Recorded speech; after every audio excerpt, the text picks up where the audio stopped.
Hey everyone, welcome back to the archives. I'm your host, the Gamer Knight, and we're here again with another playthrough of God of War 2018. Without further ado, let's proceed.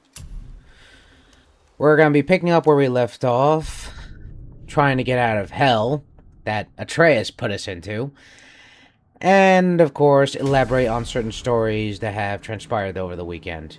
But we'll get through that as soon as we get out of hell. And of course, if you guys like my gameplay and my commentary, please be sure to like and subscribe for more updates. Now let's go along. Get us there. It only takes us halfway to Tyr's temple, but at least it gets us far from here. Okay. 1,000 mortal lifetimes, the Bridgekeeper kept the living out of this place. But now that you've ripped his heart out, here we are. Oh yeah. Funny how it all comes around. Okay. Okay. Pay for what he said about Mother. What'd you say? That wasn't me. You just said it. And I just want to jump back while saying in regards to what Mimir said. Well, he did say we're in the worst part of hell, so I'm assuming we're way beyond the parameters of the Bridge of the Damned. Hence, leading to our escape. Incoming.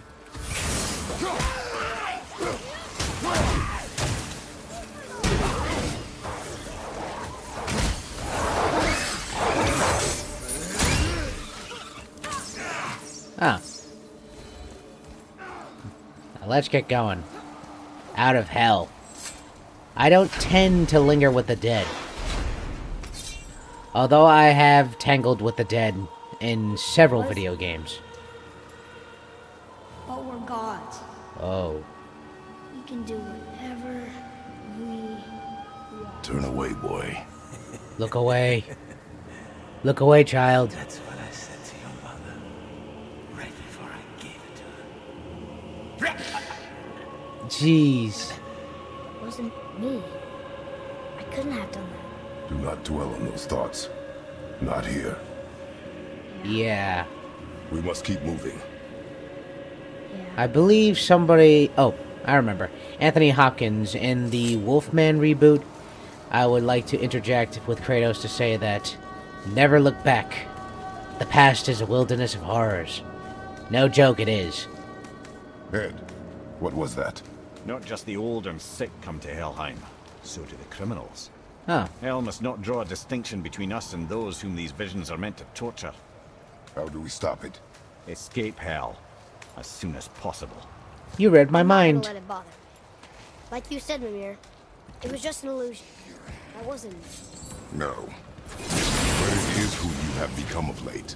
That's true. I know I got us in, but I'll get us out. Whoever I am. I will get us out. You will follow orders. But maybe that's not who I am. It had better be. Now let me focus. Oh, wait. Go back. And... there we go. Voila. Now, I want to jump back to what I was saying in regards to tangling with... Oh, boy. Why is there always somebody... some unknown enemy lurking behind the door?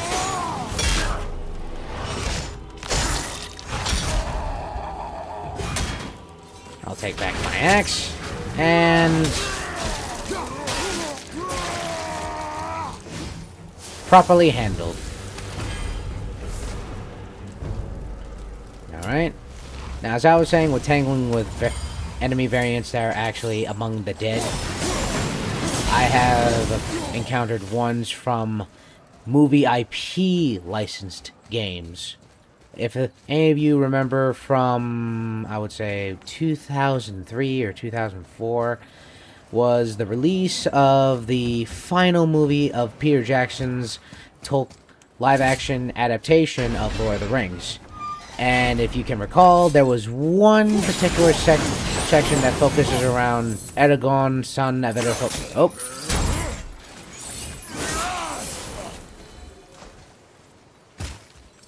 As I was saying, that Aragorn, Legolas, and Gimli would take the Dimroad Road to recruit the dead, who were, of course, well, what the one of the words. Oh yeah, they are dead, but they were cursed, cursed by Isildur when they abandoned Elendil at the time of the Old Alliance.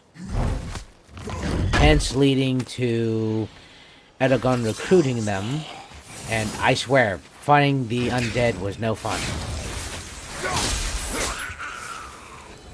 There was always the two enemy variants that would always like come out of nowhere and end up like killing you. And They see Baldur up ahead. oh, best to not engage. No. No, I would never stay out of sight. You had no right. I had every right. I am your mother. You had no right, witch. Whoa. I can't taste. I can't smell. I can't even feel the temperature of this room. Is that? Feasting, drinking, women. It's all gone. You will never Gone. feel pain again. Death has no power over you now. You would rather die? Never feel again? Yes. Okay. I would rather die. Yes. Take it away, Mom. I can't. Please. Wow. Please, please take it away. It doesn't work like that. Son, trust me. In time, you will thank me. You will thank me. Come on.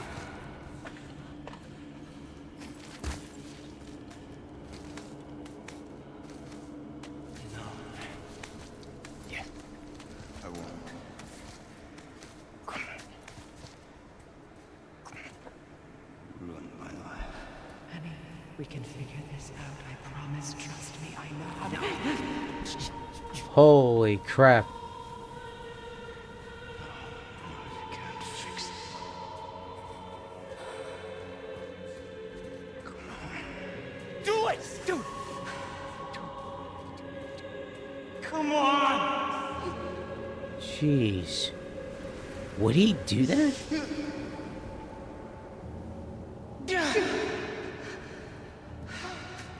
Whoa. I guess the Aesir aren't oblivious to their own treacherous past. I never want to see you again. Like, look what he almost did. He would have almost killed his own mother, which we now know happens to be, well, Freya. Hard to believe.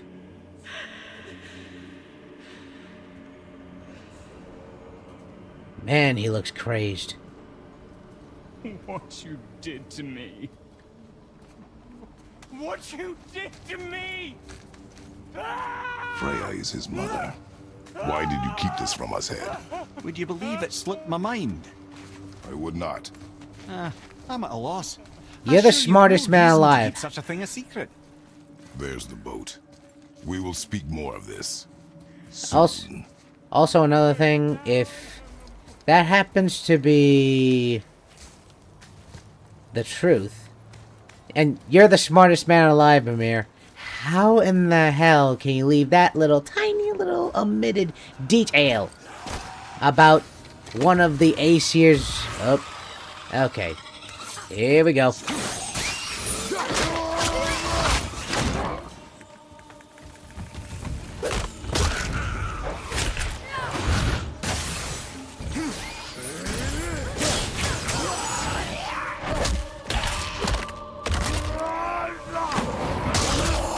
There we go.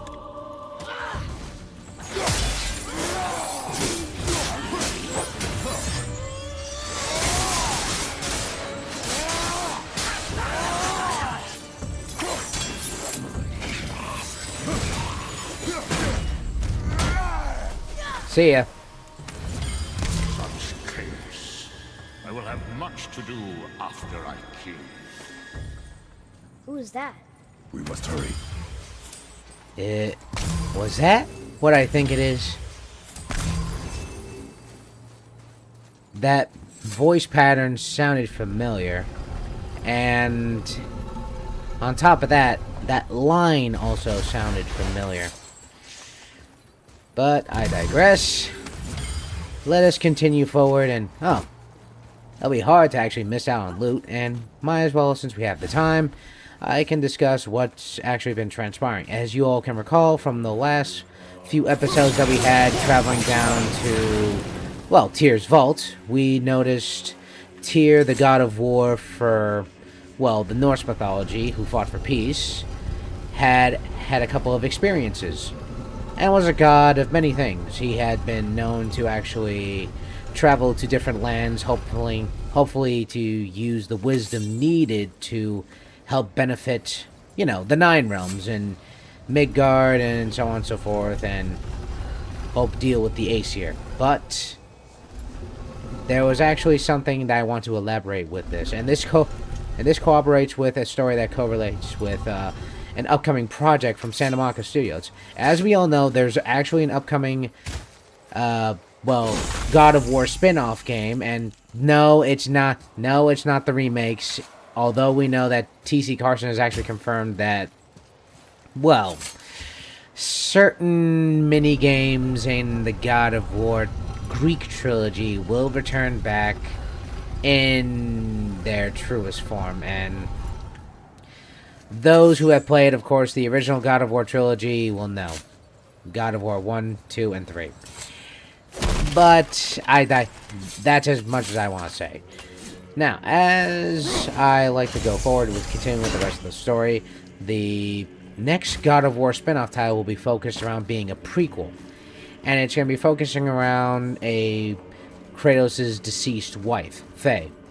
As we all know, whoever played God of War Ragnarok will know who Faye is played as. For those who hasn't, she happens to be Deborah from, of course, I can't remember her last name, I swear, but well, personally, she has played Karen in Daredevil and Daredevil Born Again, and of course, she has played Faye in God of War Ragnarok. And rumors are suggesting that she will be taking the role and playing Kratos' deceased wife before the events of God of War 2018. Like, leading up to, like, certain events that happened in the Nine Realms that would, of course, cover... Okay, I gotta find that Nornir symbol. I swear, it's sometimes it gets nauseating finding these symbols. I mean, I used to remember them like the back of my own hand. Man, I am getting old. But I can't leave this Nornir chest unopened. So, might as well, since we have this time, we can elaborate on other stories that have, of course, as I was saying, with the God of War spin-off title, it'll focus around Faye, and why I mentioned Tyr traveling through several lands, including Greece, Egypt, Japan, China, all the gods there and all their lands, they all know the truth, yada yada yada. There may be a spin-off game that will be focusing around Faye, yes, and it will include all various characters who have been involved in the God of War series before the events of God of War 2018. And that's, yes, in regards to, well, more specifically, well, that's fine. Oh yeah, Brock, Sindri, and Tyr. Oh. I didn't know this was here. Let's see where this goes.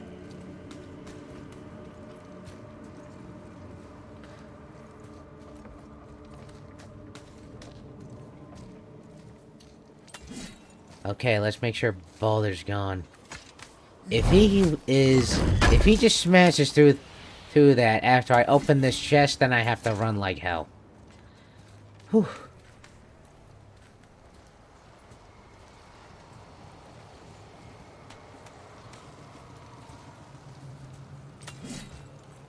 Yeah, kid. You're freezing because right now we're stuck in hell. And it's no thanks to you. Now, I just need to find that Nornir chest, find that frickin' Nornir symbol, and then we'll be on our way. I swear, they make this game... I swear, sometimes it gets so difficult to keep track of where the Nornir symbols are. And might as well, since we're on here, I want to discuss with other stories that have been circulating. As we all know, Assassin's Creed Black Flag has gotten an official leak saying, oh, for goodness sake. Ah, man. These days. I remember playing this in 2020, and I swear, I remember playing this game. I know that I used to always say, I want to quote Robin Williams from the movie Robot, and I'm sorry if I got my words all mixed up. I just want to, like, try to make this, like, a good point, since I always play single-player games, and sometimes, yeah, people would say they're a pet. Ah, come on. Okay, that was weird. See ya. Come here, you. I swear. Now, as I was saying, whenever I play single-player games, yes, I always know they're repetitive. You always, like, replay the story over and over again. But it's always like, to me, it feels like you're reading a book. You open it up, and you see what adventures lie beyond the concept of reality. And sometimes while playing God of War, sometimes I would know every secret, every puzzle. And lastly, of course, I wanted to quote Robin Williams by saying, I know this game like the back of my hand. Hey, that's new. Which is actually true, since I just found out a new location just a few seconds ago. Give me space to work. Yep. Might as well set these fires ablaze. Give the kids some warmth. What can I do? You have done enough. Yeah, kid. Just sit on a bench and be quiet. These sails are intact. Sail away. We're moving. Great. Just bear in mind this boat can only take us part of the way. Tyr's temple is near the top of a tremendous waterfall, which, sadly, we are downstream. You're That kidding. means even if we get there intact, we'd still need to sail up a waterfall somehow. The Vanguard built the greatest ship that ever was, and it can fly. Skidbladnir? Yeah, because it was designed to fly. This was not. Ah, Nevertheless, this is the boat we have. we make do. Ah. Well, whoa. And perhaps the biggest iceberg I've ever seen. At least the fire's making heat. What now? Huh. Dropping it? So now the Whoa. sails are loose? Just watch. For what? Alright.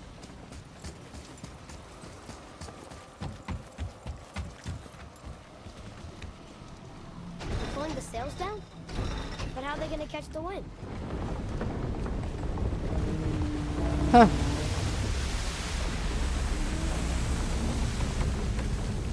We're floating! The heat from the fires! We're actually floating! A floating boat. A hot air boat. Sounds... Oh, come on. And we're stuck. Not for long. Stay with the boat. Can't believe it. You just made a huge sky lantern. I think airboat sounds better.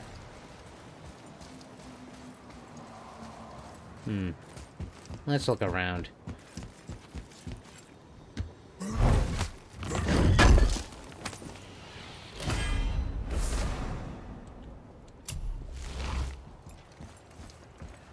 Alright, let's see what else I can find. Oh yeah, back with the whole Assassin's Creed Black Flag remake, or resync technically. From an insider source from Insider Gaming suggests that Assassin's Creed Black Flag may be dropping sooner than we think. It might be dropping on oh. Our Whoops. ship slides down this bridge. Oh yeah, I meant to say I mean, I July said stay 9th. on the boat. Staying on the boat. I did not mean to say January. I meant to say July 9th because, well, yeah. Whoa! I did it. Wait for me there. And...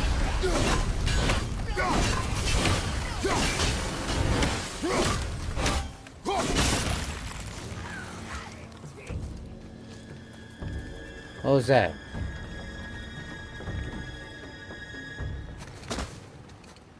Atreus, I can help? together now. Alright. Let your back into it, kid. This is your chance to make up for your F-up.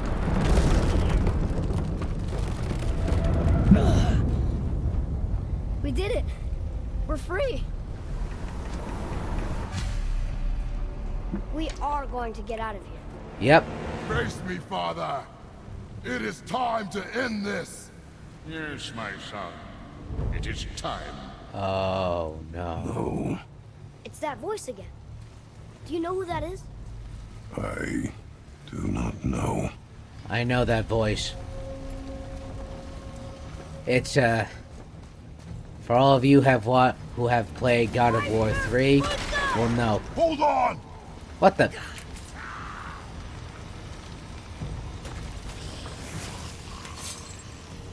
Enemies.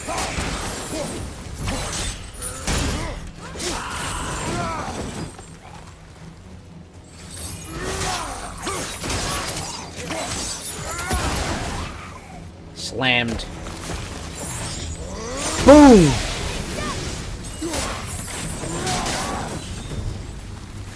Watch it, watch it. Oh, no, you don't.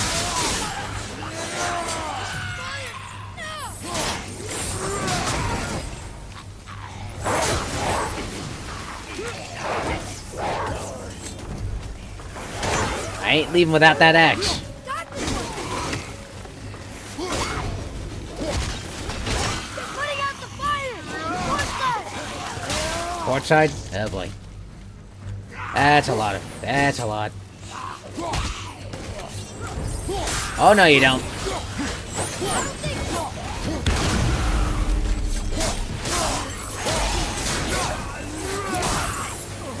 Left flank!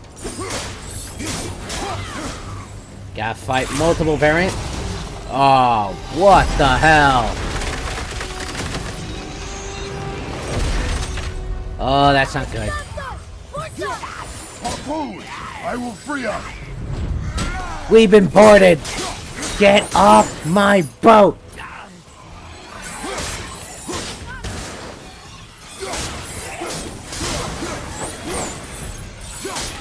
Well, I say, let's send these bastards to hell, but we're already in hell. So where the hell else these guys are gonna go to? Detroit? I know, bad choice of words. Where the hell else are these guys gonna go to? Detroit? That's the better way I wanted to put it. Sorry, it's just, whenever I try to take down enemies, it's just hard to get my dialogue straight. Anyone else? Good. Now let's get this stinking harpoon off my boat. We're free! Eek. Well, there goes my deposit.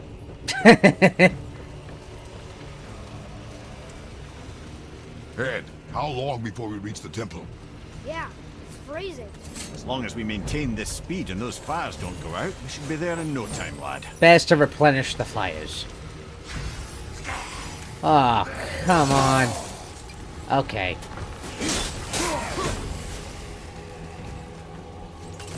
Now I gotta keep watch. Nobody takes the high ground.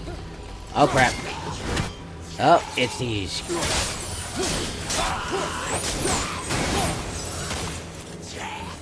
Stepping out the fire! Port side!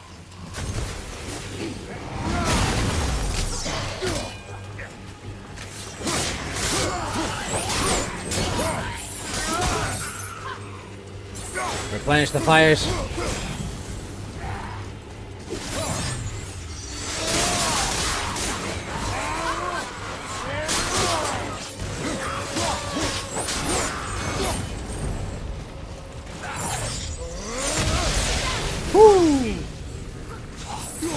Ring of fire!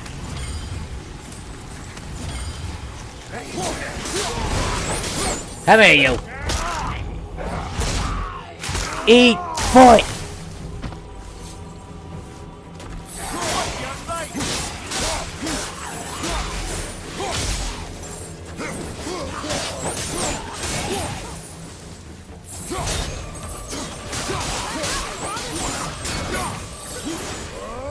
Woo! That'll keep the flames going. What? Oh crap. Ring of fire this baby. That'll keep it ablaze. And clear a path. Woo! What? Oh crap.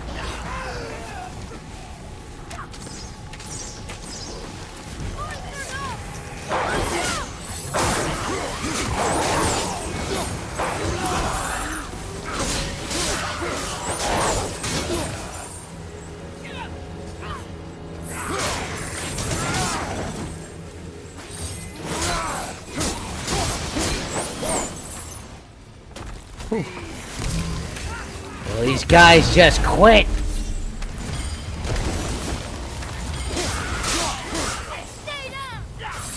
Oh crap. Ring of fire.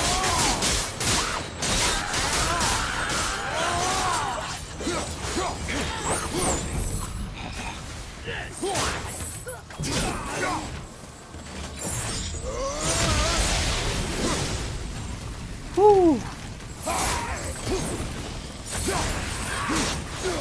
What do you guys have against my fire? Well, these guys. Ah. Enough with the harpoons. Get off my boat. Oh crap. Revenant. Come here, you.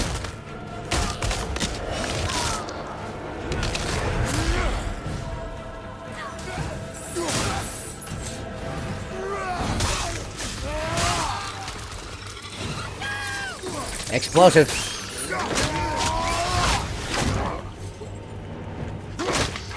You're it. And out.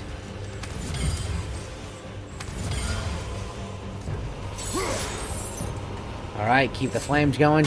Get this stinking harpoon off my boat. We're free! For now.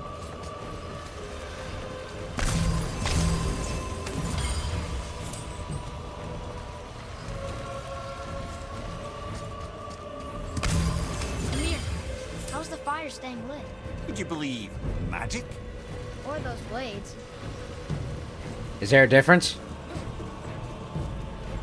They are made of magic, just primordial magic. Because remember, the blades of chaos have stemmed from the fires of Hades itself. I think we might be getting a little bit closer back to the temple, because... Okay. Get off my boat!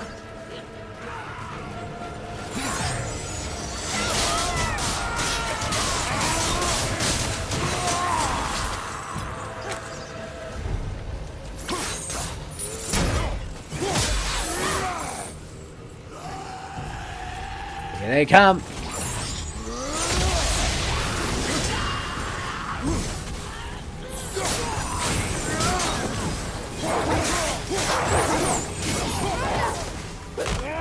Come here, you.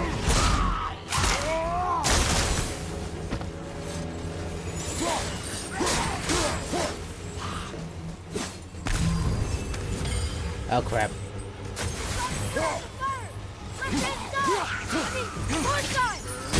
Make up your mind. Right back at you.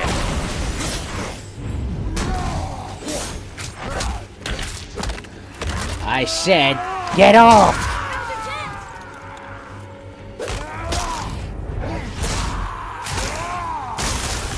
Okay. Ring of fire!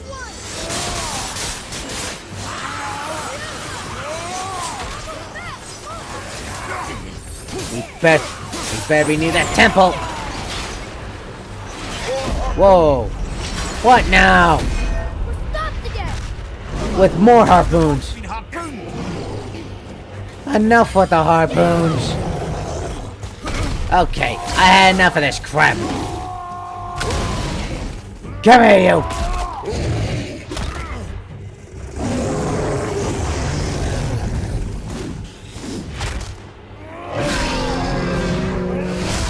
Open wide.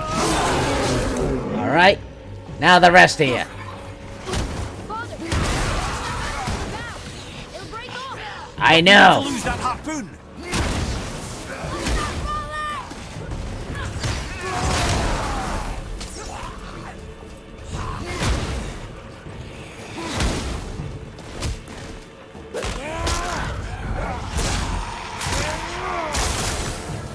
Quiet display of rage. He does it with passion. Kratos does say anger can be a weapon if you can harness it. And truly, he has harnessed it in various forms of weaponry. Now let's get this frickin' thing off. Put your back into it. Come on. I'm holding the frickin' circle button, I swear. Sometimes on PC mode, this game does have its bugs, but still playable nonetheless. Alright. There's the temple. It is time, my son. Oh boy. Look around at what you have done.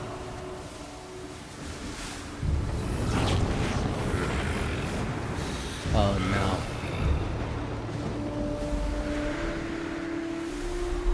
For those of you who played God of War 3, I think you all know what this is.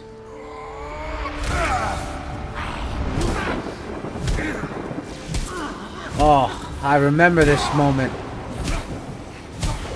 I had beaten Zeus to a pulp. Oh. Come on, we gotta go. You saw. There's no time. Look. Look for what? Uh-oh. Oh, that's not good.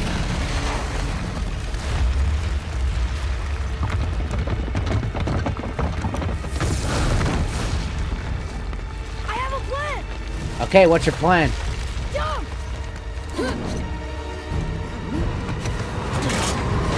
Incoming! Damn.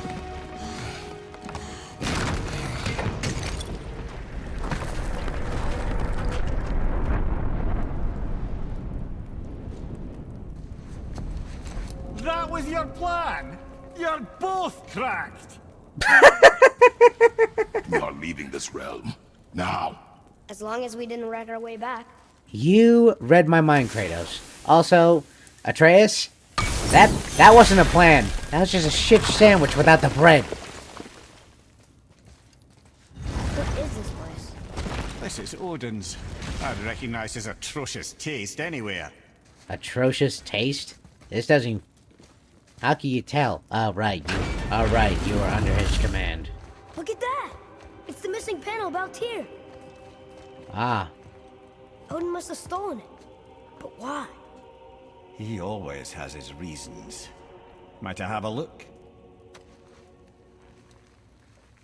Well, this is most unexpected. Why? What does it mean?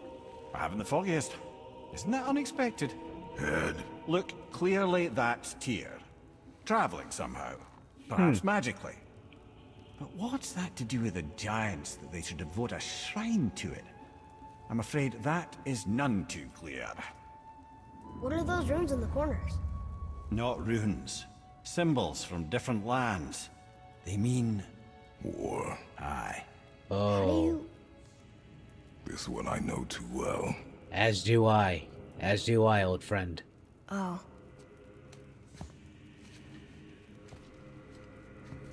His eyes. They are jewels. Like yours. No doubt signifying the gift of sight the giants granted us. Give me a closer look. Interesting.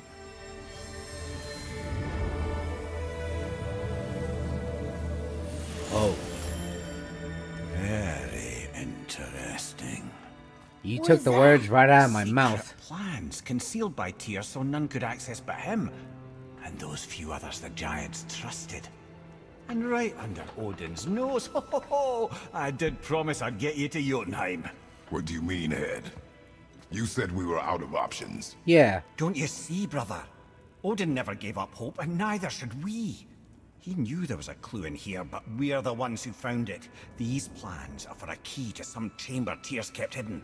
I don't know where it's leading or what we'll find, but it's a path. How do we make this key? I suggest we ask a dwarf. When in doubt, always ask a dwarf. That symbol on the temple door. It's a bunch of runes together. Peace, unity, hope, other things too. Tyr's own design. He made this door himself.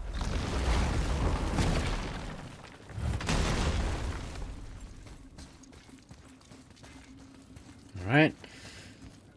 Now we just made it to our temple. Now we're going to, of course, elaborate on other related stories that have transpired over the weekend. I hope everyone's weekend's going well, and let's hear what Kratos has to say. I didn't see anything. What? You did not see me with someone. An old man.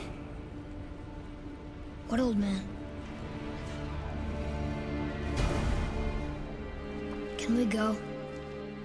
I'm Yes. starting to wonder Very well. if Atreus was... Well... I wonder how Right, let's get back How to Midgard this and see whole, about like, making that key. experience Where's that would dwarf? overall shape Atreus, because as we know right now, well, he witnessed Kratos, his own father, killing Zeus, his grandfather. Hell of an intro to see what your grandfather looked like in Atreus' eyes.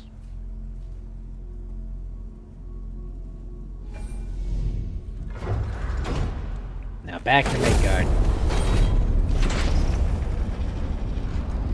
And when we, of course, get back to Midgard after we talk with the Why did you dwarves, not tell us Baldur is we'll the son of see Freya? if He we can is. elaborate on It's other stories shocking that have every time I transpired hear it, and yet obviously I know it. over the weekend When I with think about Baldur with the and overall Freya- aspect of the entertainment industry. Mimir? Yes, lad. Freya. How's that, brother? Head, tell me Baldur's vulnerability. Baldur is blessed with invulnerability to all threats, physical or magical. Wait, what is happening? He is bewitched not to speak of what he knows. I am? I am! That's Oh, interesting. that's it precisely. I wonder how long that's been so. Since she Probably- had my head at her mercy, or back when I figured out Baldur's weakness. Mimir, Yes, lad. you just said you figured out Baldur's weakness. Did I? But Baldur is blessed with invulnerability to all threats, physical or magical. Come on. Enough. This means there is a way. If he troubles us again, we will find it. Where there's a will, there's a way. Now let's talk to the dwarf. Can you make it? Is it a weapon? Armor? Or likewise an instrument of war, of which I'm a master at shaping? No? Then forget it. Oh, Even if I great. wanted to make such an insignificant gewgaw, I'm liable to chink my tools working on something so delicate and ladylike. Then shingle it. I don't get his Hand weld the item entire stack slightly. dialogue. Keep the layers thin. Oh. Alternate the overlay. Okay, smart guy. And where do you propose to find a lump of quality scap slag? Last time I saw one, I could still get rigid down south. Shut your mouth, is that... Where did you... I had to get my hands dirty.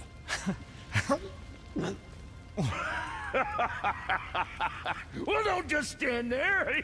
Let's do this. What? You're fine with working on something that's not a weapon? Oh, hell, why not? What? I can grow too. Aw. Oh, watch the spine. Keep your wrist loose. No, you keep your wrist loose. Yeah, I need more heat here. Coming up. You gonna temper that steel longer? I don't need to. I triple quenched it with Draugr oil. See? How inventive and sanitary. You clever little beaver. Never too late to learn a new trick, is it? Amen to that. No, it's not. There. Here it is. Nope. Don't forget this.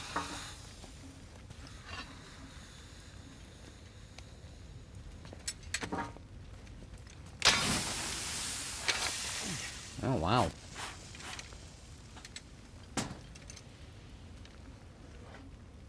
Oh, quit your grinning.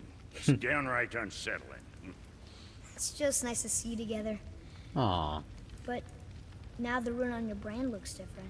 Yeah, price of reforging something what broke. I knew it.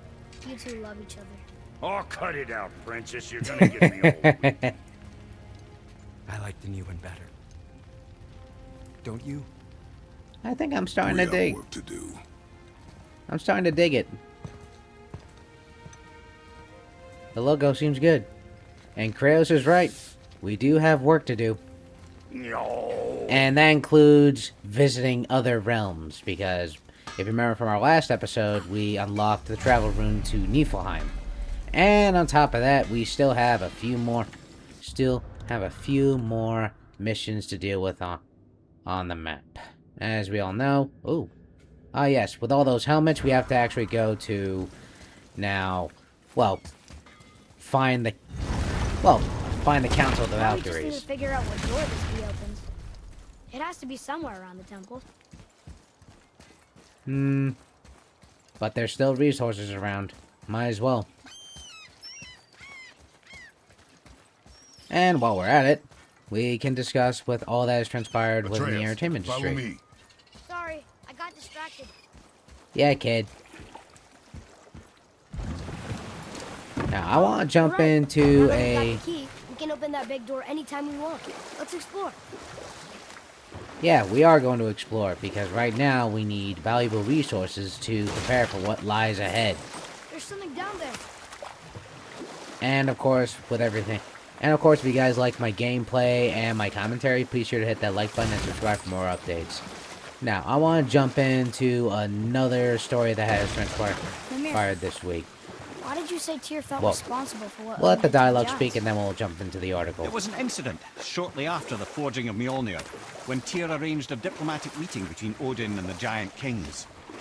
Well, this was when the Long War was young. And And there we go. And track.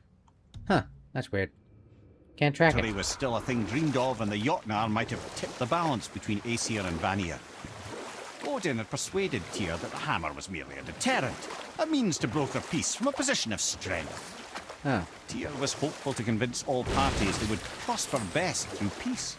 He knew the giants were deeply concerned about the hammer, a super weapon in hands they did not trust. But they trusted Tyr.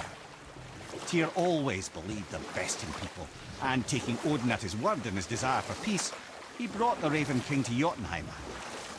From there, things unraveled quickly. The giants anticipated Odin's trickery and exposed his true agenda to spy and steal their secret wisdom. With magics, they expelled Odin from their realm and cursed him never to return. Frustrated, Odin visited his fury upon the giants of Midgard. Thor unleashed Mjolnir's might upon any giant he could find. None could stand against the tide of slaughter that followed. And at last, it seems, with Tyr's aid, they retreated. The tower disappeared, no giants could be found in Midgard, and no man nor god has set foot in Jotunheim since. Alright. Now that that's out of the way, let's discuss with another story that has transpired, and that's in regards to... Oh, Boy, Yes, sir.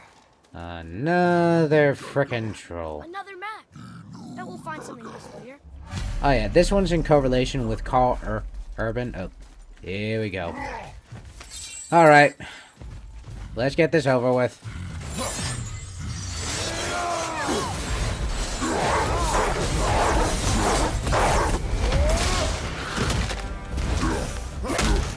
I'm gonna give you one mean headache.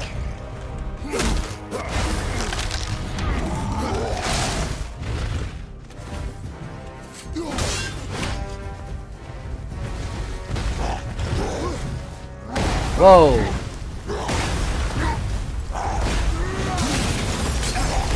Ah.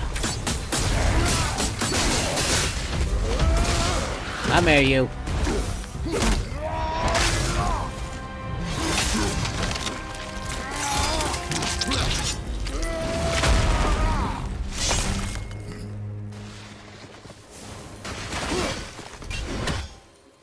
Now, that's taken care of. Ooh.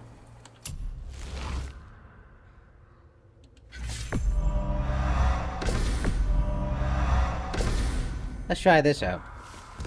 Now, I want to jump back to the story with the whole Carl Urban making a public announcement saying he wants to do his next video game project focusing around one of Rockstar's most beloved titles, and that is, yes, Red Dead Redemption. He actually says he loves John Marston, and he did play Red Dead Redemption 1, and he actually loved the character, so he wants to actually play as him, play as John Marston in either a Red Dead Redemption movie or a Red Dead Redemption TV show. Both can work with Once you retrieve the whetstone, please take utmost care while handling it. It is a priceless relic after all. Yeah, I got it. I didn't think we'd see you out here, since you and Brock got back together. Everything okay? Oh, better than ever. You know, I really think we've both grown in our years apart. So how come you're back here? Just catching some fresh air. Look, I love my brother, but he still smells like a fetid dung pile. Oh, interesting. Now I want to jump back to another story that correlates with Carl Urban's, well, public opinion by saying he wants to play as John Marston. There's actually another character who actually wants to play a Red Dead Redemption character, and that is Jeffrey Dean Morgan. For those who remember him, he was in The Walking Dead, then several spin-off titles soon after, and of course, most notably, Conquest from Invincible, which, by the way, I find myself terrified hearing his voice. And for a time, I swear, when God of War Ragnarok came out, the voice behind Thor, I absolutely thought I was hearing Josh Brolin, but I was wrong. Aye, lad. Because Ryan Hurst definitely nailed the role well, in terms of... Glad to see you're paying attention, brother. Oh. You are correct. Valhalla, the great hall of the Einherjar, is their home within Asgard. Einherjar. While there, they are subject to the scrutiny of the All-Father himself. And relations between the Valkyries and Odin were tense during my tenure as his advisor. Well, that's an even longer story, lad. For now, why don't we look around for some clues? Will do. Now, I also do want to figure out who would want to play as Dutch Vanderlyn in the Red Dead Redemption movie or TV show that, if it was approved by Rockstar, then yeah, I would happily watch. Try placing one of the Valkyrie helms on a throne. Alright. I think I may have killed 3 or 4, I think. Whoa, you're back. Come here. Who is she? Gunnar, Mistress of War. After any conflict, big or small, she would be first on the scene, sussing out the worthy spirits for a free trip to Valhalla. A gruesome task, but she took great pride in it. Any conflict. Impossible. It's true. She had help from her sisters, of course, but Gunnar was always first to arrive. Her judgment of the fallen was unparalleled, and an invaluable resource to Odin. She was one of his favorites. Wow. Might as well put the helms in.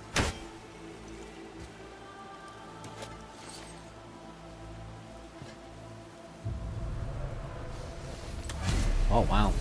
This is none other than Geirdrifo, the Master of Arms in Valhalla, responsible for arming and training Odin's Einherjar. His what? His army come Ragnarok. The entire reason Valhalla exists, you see. The Einherjar wait in the Great Hall endlessly, feasting, drinking, and fornicating themselves silly.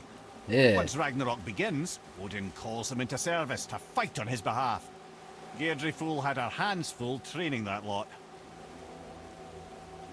Alright.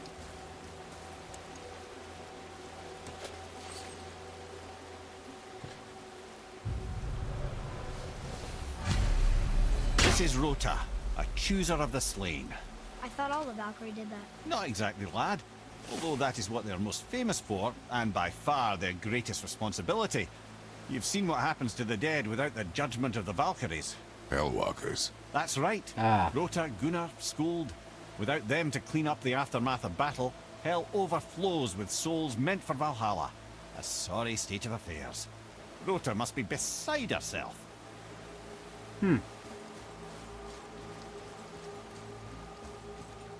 Now, I think that's all the... Oh, wait. Let me see. Oh, I did have 4.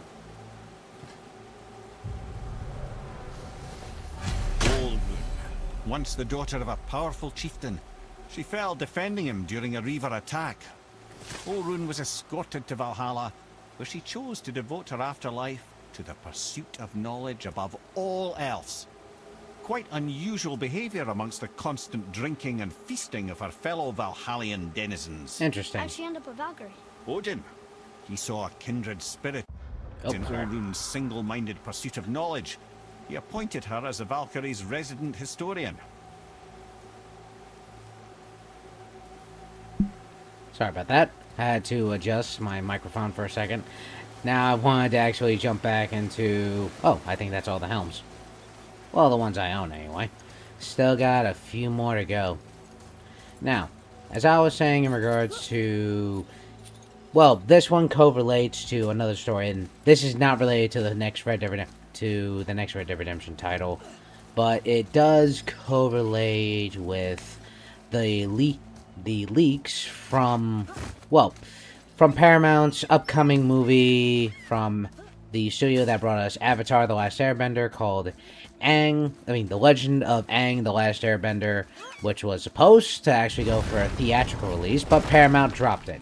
Then once that happened, and it would go straight into streaming, immediately leaks have started to surface. The whole movie was linked on social media. I have not seen it on X, because I don't have X, but I do, of course, keep tabs of the articles about the leaks. And I have not seen any of the like, you know, the standstills of the animation or anything like that. But I will say shame on Paramount for actually taking this movie off a theatrical release, because how much Avatar: The Last Airbender has affected me in terms of, like, being a fan, it has just been a tremendous hit. And I loved the show from start to end. I would gladly watch it in theaters, but sadly, due to Paramount's stupendous decision, I mean that in a mean way, because I know it doesn't mean the right way, but let me just say, I'll put it more bluntly. Paramount's decision to move Avatar, Aang: The Last Airbender movie to be a streaming release instead of a theatrical release, I say is the most idiotic decision of all time. Another name. Air. Someone who loved the Valkyries enough to do this? I wonder. Perhaps the Queen? Let's see, how many braziers have I yet to... Oh, 1, 2, 3. Okay, a few more to go. Might as well keep exploring, and we, of course, can elaborate on certain articles, as I was saying. Well, speaking of Paramount, other than the whole theatrical release, and the animators did actually come out on social media and speak out their concerns that they feel like this is actually not what they intended. They really wanted to actually have it be a theatrical release. And Paramount is also facing heavy fire, but this correlates with a... Well, it correlates to the whole Paramount Warner Brothers sale. As you all know, Paramount and Warner Brothers have confirmed to actually buy out Warner Brothers Studios, and they now own all the IPs, including Lord of the Rings, Scooby-Doo, Cartoon Network, You never told and us countless what Agnes and Bodhi others. had to do with Hrungnir. Oh yes, Well, what happened after Hrungnir fell slain upon Thor was that nobody in the Let the court dialogue could get speak, the and then we'll stone jump back body to the off of him. story.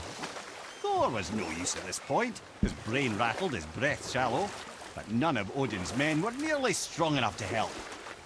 Then enter little Magni and Modi, no taller than shrubs. And while nobody but myself was looking, they flipped over Hrungnir's corpse and freed their father. What? Magni, being Blonder, got all the credit, and Modi remained bitter about it from that day to the end, which I don't need to tell you about. Alright. Also, I think I noticed a magic door behind where, well, near Freya's house, but we're not obviously going to be visiting Freya, we're just going to be visiting the magic door behind it.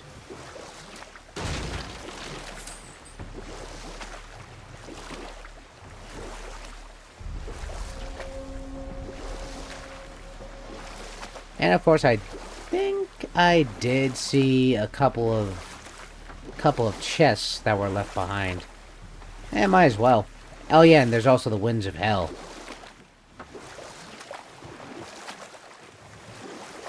Now, might as well, since, of course, Mimir's dialogue's now done, I can discuss with the whole Paramount situation. Even though the whole Paramount deal between them purchasing and acquiring Warner Brothers and all their IPs, there's been some backlash with the sale. A large number of directors and actors have actually started signing a petition to block the whole sale, which, that's interesting. First they were blocking off the sale of Warner Brothers to Netflix. Now they're blocking Paramount. Well, okay, yeah, I could definitely see because of the whole Paramount putting movies in their in streaming platform with Avatar, The Legend of Avatar, The Legend of Aang the Last Airbender, but I don't know about the rest of Warner Brothers plans, but I'm concerned because they also own the rights to the Warner Brothers video game studio, and my big takeaway with that is what is going to be what is going to be done about the whole Warner Brothers situation, because if you can recall, Warner Brothers games have actually brought out some of the best titles already to date. I'm talking about with Rockstar, they have brought us the Arkham series, then there is the Warner Brothers Montreal series that, of course, yes, the prequel to, well, the Arkham Origins stories was actually pretty bad, but still playable, it's still fun. I even play it on my Steam Deck during Christmas, as I said in previous episodes before,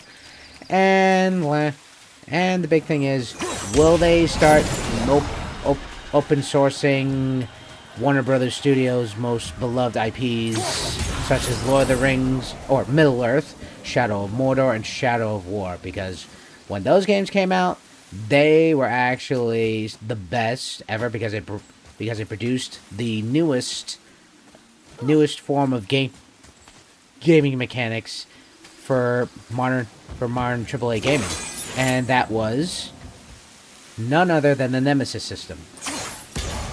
The Nemesis system behind it has been proven to be one of the most, well, innovative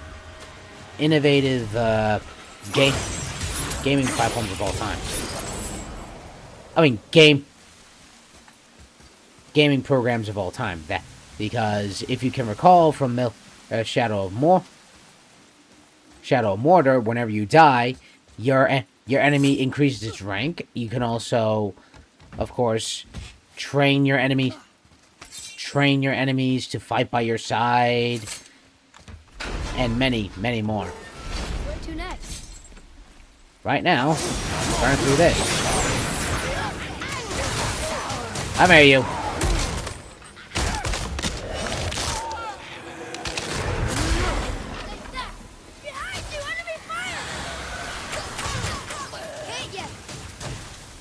Come here, you.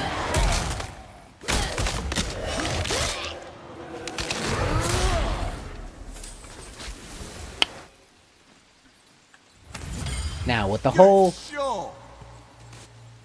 whole Warner Brothers thing, gaming studio situation, if Paramount can actually like open source the Nemesis system, it would free up it would free up the, like, overall open source. It will free up the Nemesis system to be used in other various IPs, not just Middle-earth, but with countless other studios worldwide that'll be begging to use this. It'll be amazing. Okay. Oh. Oh, that's why. And, oh, whoops. I always forget that's there.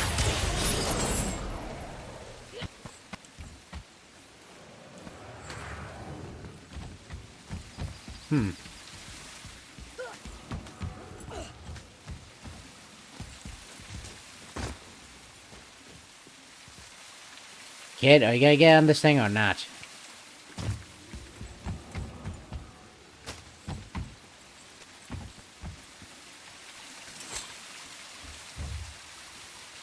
Well. Well, that's not gonna work.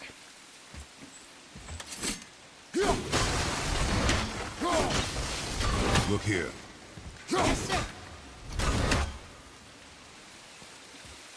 Okay, are you gonna get on this thing to get to that sand bowl? Okay. I guess we're gonna have to come back to him. But, we still got that magic door. Might as well.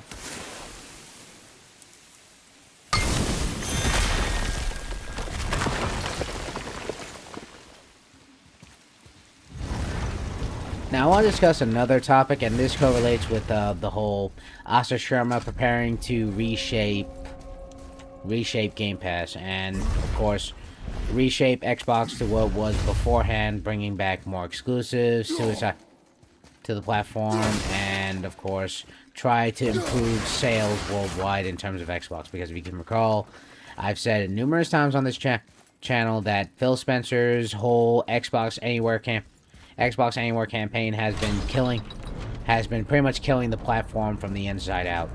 I mean, they've been heavily focusing on Game Pass. Then there's of course the upcoming situation with the Game Pass is like restructuring how they made the prices so heavy in design, and all in all, Game Pass, I swear, I find myself not even wanting to play Game Pass at all times, because one, I stopped paying for it because one, it got a little too expensive for my taste, and it's bad for it's kind of bad for me in terms of, like, you don't really own the games, you just own the IP. You only own the licensing to actually play the games, because, well, what's the point of having a streaming service for games? And then you got the whole Netflix deal with Xbox saying that we might be getting, well, you know, well, I'll say it, advertising in video games. And there is a Valkyrie. Best to actually heat up on a lot of gear, and why did my Spartan rate have to be the lowest? Better make sure that all my gear is ready.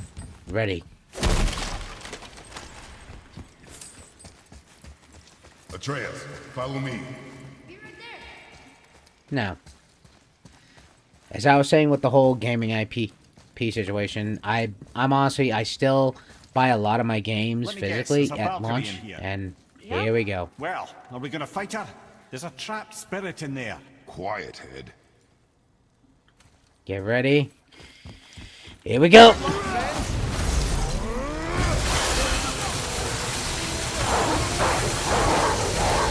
Come on.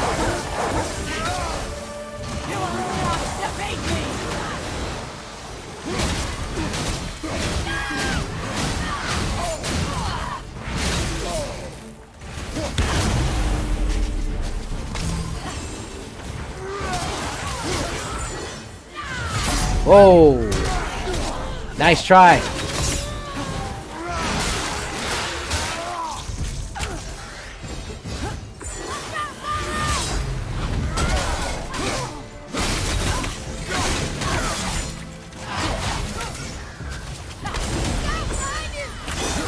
Oh, crap. Okay.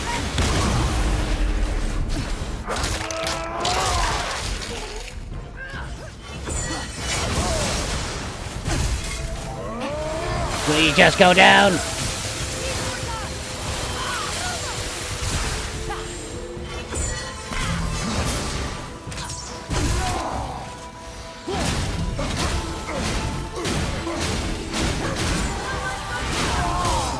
Okay, that's it. Eat rock. Woo! Where do you think you're going? Stay down. Now, let's finish this.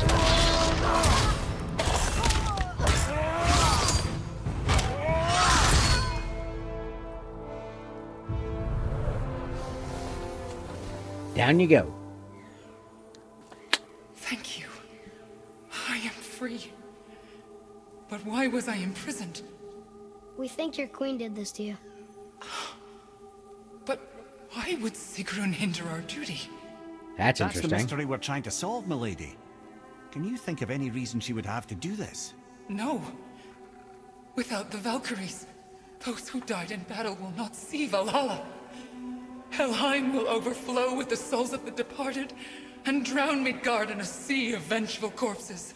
Yeah, I noticed. No greater shame exists for a Valkyrie. I must go. Attempt to staunch the bleeding. Farewell. Farewell, my lady.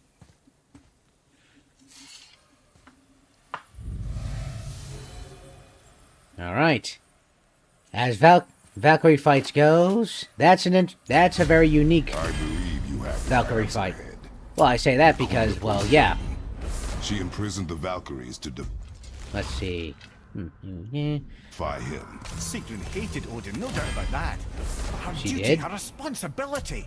Then Would why would really she forsake do this? these things to get back at Odin? I don't believe it. I do. Hate is stronger than duty. We have to find the queen. We have to stop her.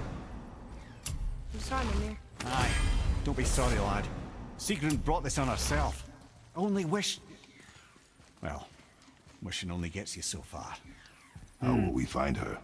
I'm afraid I don't know. She could be anywhere, any realm. We'll find her. We have to. All of Midgard is counting on us. Okay, Atreus makes a point. But back to what I was saying about the whole Valkyrie fight, that one was very unique because I haven't really seen a Valkyrie summon allies as often as, well, ever. In gaming, I have. In this game, once or twice. But, still, all in all, not a bad experience. But I do want to, of course, discuss an article that has been buzzing at me, and this one's coming from an insider that has been speculating that Ferngully, from the famed animated classic from 1992, featuring Robin Williams, Christopher Slater, and of course, well, Tim Curry. I find it hard to fathom sometimes because I feel bad for what has happened to him. Tim Curry has been a famously known actor worldwide. For those who remember him, he played as the It Clown in the original 1985 version. Then of course he was in Home Alone 2 playing as what was it? Oh yeah, the concierge from the Plaza Hotel. I just can't remember his name. Like the character's name from the movie. I mean, I've seen it dozens of times, but I remembered him being called as the concierge, which was interesting. But other than that, I would say the whole Tim Curry's situation has not done well for him. And he has actually played as the antagonist in the Ferngully movie. And the live-action version, we do not know if it's actually going to perform well. We don't know in terms of the cast. But all we know, it's in the works with MGM. So brace yourself. It might be showing up on, like, say, Amazon Prime. Or it might get its own release. Almost talked them into it too. Can you imagine? Mimir of the Bifrost Teats. Those were the What? days. Okay, I'll stop now. Please do, because what you just said, I cannot wash it out of my ears. Ah. Ah, jeez. Now, let's continue. Let's see where else to visit. Because we already know about... Oh.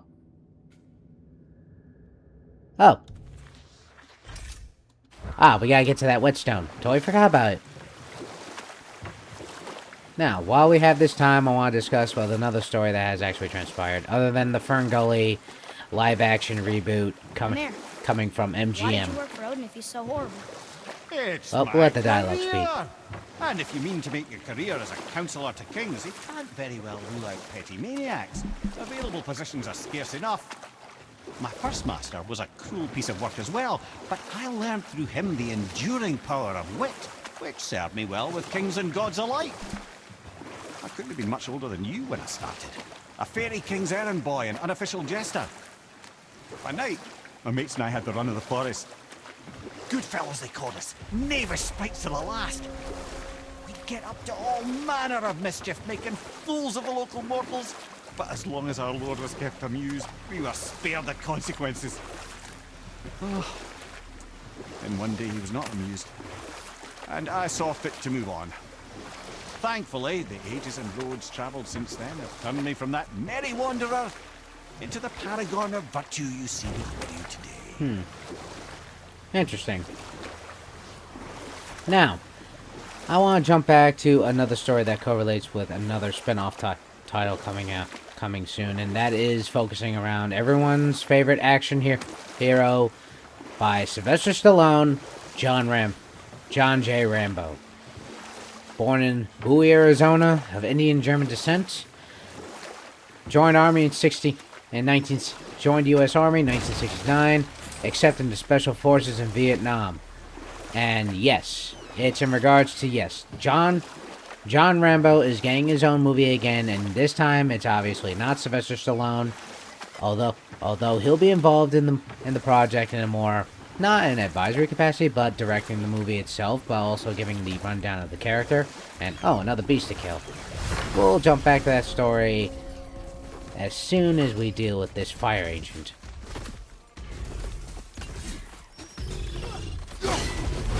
Fighting creatures always give...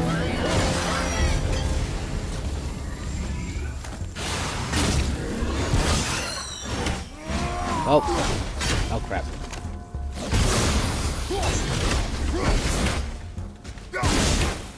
I'm here, you.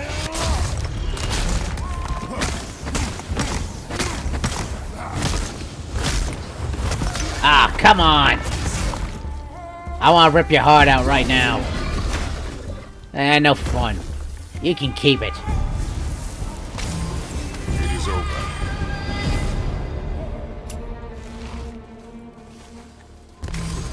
Now let's find that whetstone. And back to the whole story about the whole Rambo prequel. Officially, we already have 2 members to be cast. One is Noah Centineo. For those who remember him, he actually has, of course, well, he played as Atom Smasher in Black Adam, which, by the way, I feel like he was wearing a bodysuit, like, you know, to make his upper torso look a little more jacked than usual. And, well, his comedic side of things didn't really help with the story at all. And I'll be frank, Black Adam could have been a lot more better if... Well, a lot better to... Well, actually, now, what's the right terminology I want to go for? A lot more watchable. That's what I want to go with. Because if it was rated R, then it would draw in the people. Because Black Adam is undoubtedly the most ruthless anti-hero in the DC universe, and his rage just sums up like tremendously. Amir, How'd you come to be in these lands? Lad, there comes a time in every man's life when he changes his name and heads north to make a new start. If you live long enough to do this many times over, you might end up as far north as this place. By the time I arrived, I already knew Odin by his reputation, and so I set to demonstrate my worth by coming to him with something I knew he'd value. And a you can mystic just forget the well of story. knowledge. And we'll pick this up later. Yeah, because I just spotted something. An offering to Odin, put up by Sindri, I'm assuming. Now let's upgrade some gear. Ah, Blades of Chaos are due for an upgrade. Fire keeps them clean. And of course, let's see if I can upgrade the gauntlets. Ooh. I don't suppose you could try keeping that clean? No.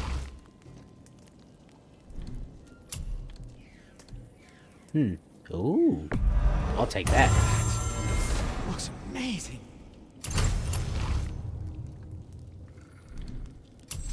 Let's see, anything else? Oh, might as well, since we have this time, I want to discuss with the whole Noah Centineo story. I want to jump back into that.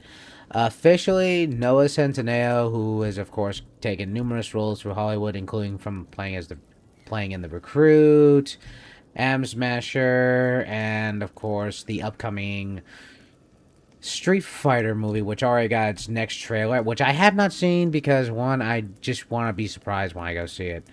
And I want to see if it does live up to the expectations.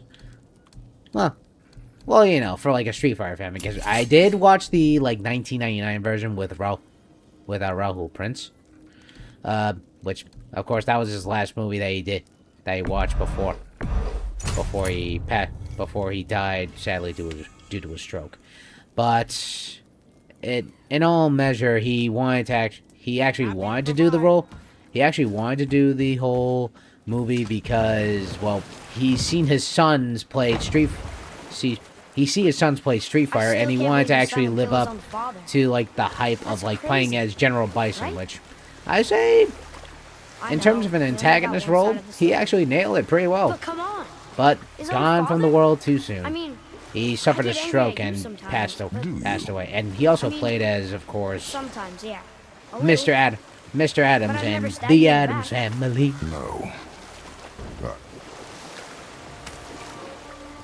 But kind of interesting the dialogue that we actually hear Atreus actually get angry at his father. And yes, There must be a way to lift the gate. that is true, because if you had recalled before, My thought as Atreus just, well, you know, shot an arrow at him. Get back! I'm at you. You think healing's gonna save you? I'll just do this.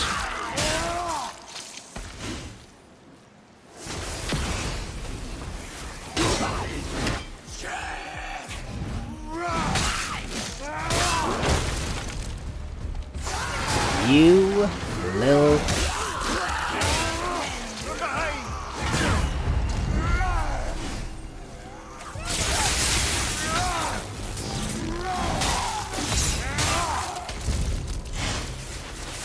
That's dealt with.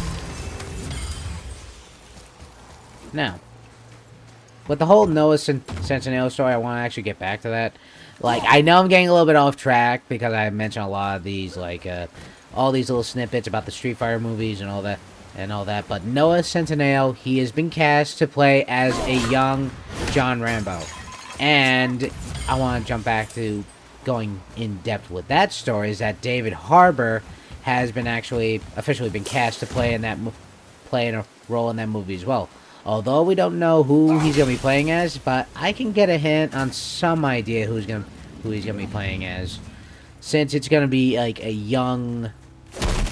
Since this is a prequel of Rambo in his time in Vietnam, I'm going to assume that he'll be playing as, like, say, Sam Trapman, Colonel Sam Trapman. I hear Reavers. And, oh. Open the gate.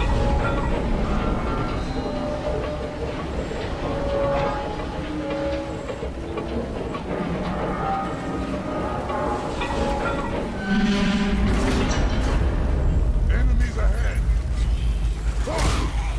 See ya. Get ready to jump. Here we go.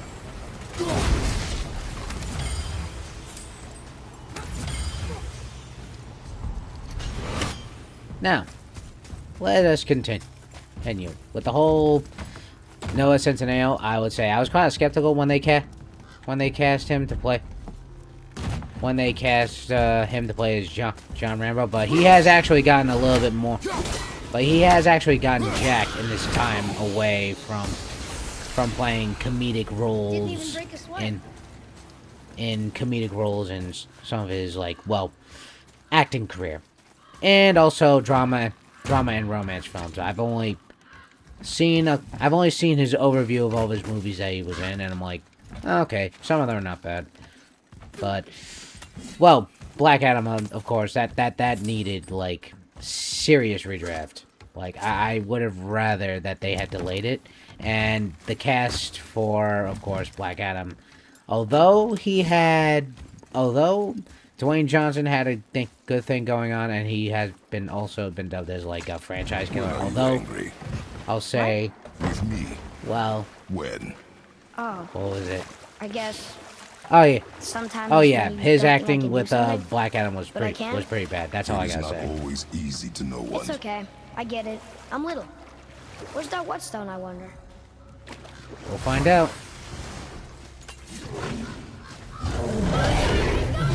Okay. Right back at you. With a concussive blast and a massive headache.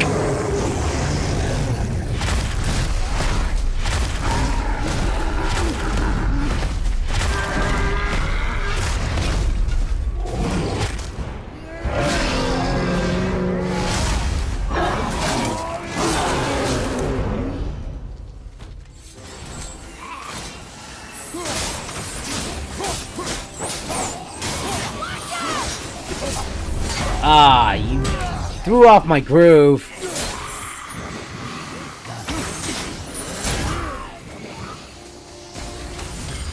And you're the last one. Let's try this out.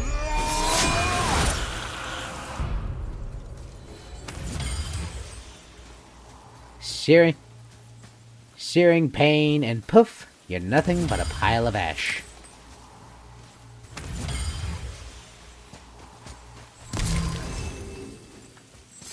Now, I want to jump into another story that has actually transpired. This is as actually with the whole Paramount situation. A lot of actors have already I want to elaborate more on that story with the whole petition for actors, directors that have actually been signing a petition to go against the whole sale of Warner Brothers to Paramount. And a few names actually popped out in mind. One, of course, is Christopher Nolan, Joaquin Phoenix, Bryan Cranston, and many, many more. And speaking of Christopher Nolan, I actually want to mention another thing in regards to his upcoming project, The Odyssey. Officially, his upcoming movie, The Odyssey, is actually being said to be less than 3 hours long. Less than 3 hours. Which is interesting, because a lot of his movies have actually had lengthy runtimes. I mean, in terms of, yes, the Oppenheimer, Dunkirk, Tenet. Actually, I think Tenet was a little bit shorter than expected. Dark Knight Rises, Interstellar,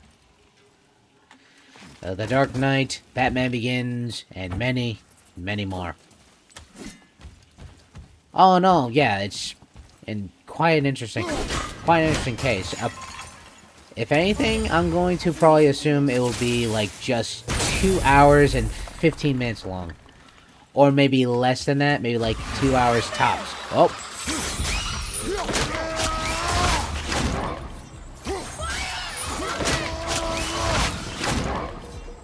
Come here, you. You diseased mutt. I hate doing it to dogs.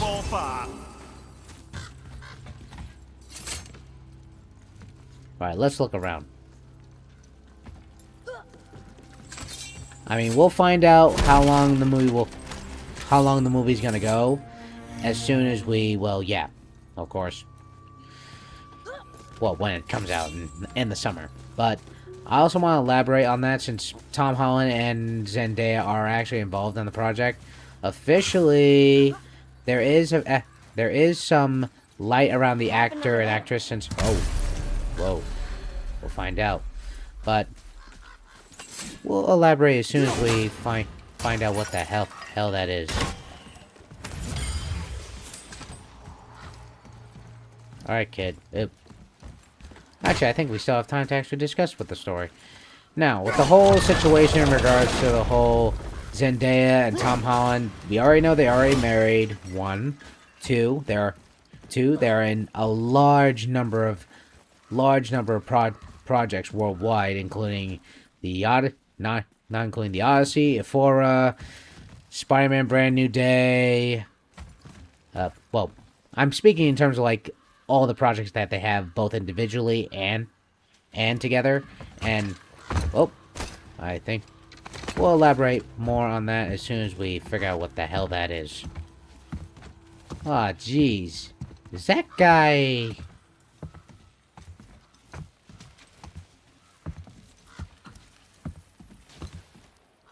Jeez. This is the sun. That ghost son? How do you know? The sigil. It matches the dagger we found in his father's back. He stood his ground, but it was not enough.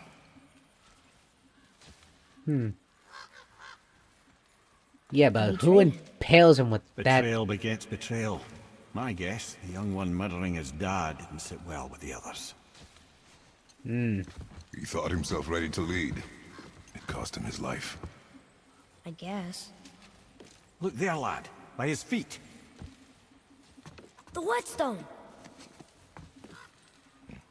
Yes. They used it to smash his face in. They did. Ugh, Ew. that's nasty. Ah, great. Incoming. Okay, who hit that? Okay.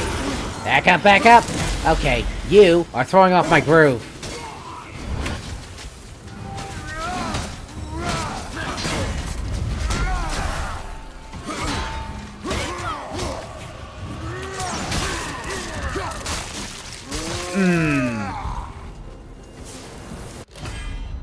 Chopping from behind. Shared Gauntlet of Rage. Nah. I like the Horn of Helheim better. Oh, really? I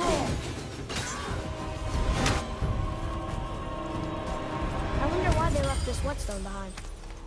If Sindri wants it, it must be really useful. Well, lad, reavers have very specific priorities. If it's not shiny and you can't eat or drink it, might as well use it as a blunt object. Huh. Good thought. But ew, that looks nasty. Might as well grab the loot. Now, I want to jump back to what I was saying in regards to the whole like Zendaya, Tom Holland acting situation. As we all know, come on, will I just...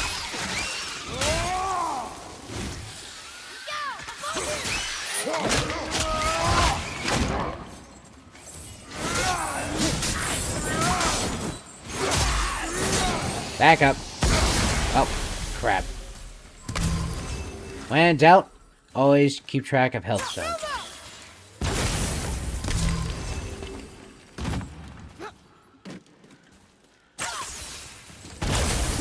Might as well grab the loot and get back to the stories at hand. Yes, as I was saying, there's of course the latest movie that came out for Zendaya. What was it? Oh yeah, the drama, and she has the upcoming Dune movie, the third Dune Part 3, the last in the trilogy. And after her following project, she said she's gonna plan on taking some time away from acting, and as she should, because she's actually made she's already on a large number of multiple live action projects, and it's eating up her time. Since she's newlywed, of course, with Tom Holland, and Tom Holland has his concerns. As soon as he's done with Spider-Man: Brand New Day, and supposedly him being involved in Doomsday, there is something that's actually going to go on in terms of, like, after what happens when he decides to become a father.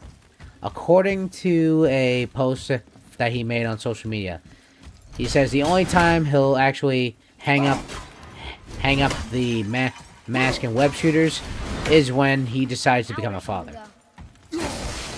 Just need to elaborate and think about how the hell am I gonna get that door open. Oh wait, can I shoot it from here? Perfect, I can. Alright, go right through, kid.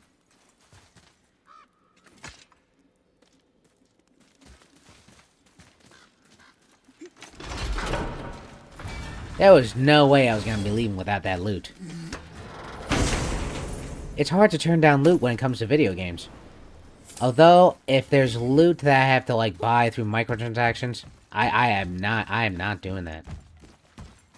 Because Ubisoft's known for that. And I'm also overly concerned with the whole concept with... Oh, wait. Huh. I did not know this was here. Look here. Sir. It's another one of those maps. Whoa. What is What this? does it say? This says, False Leader. I've seen it written all over this place. Flawless leader? It is. Oh, wow. False leader. Wow. Yep, that means the son definitely, well, yeah. It did not bode well for him at all.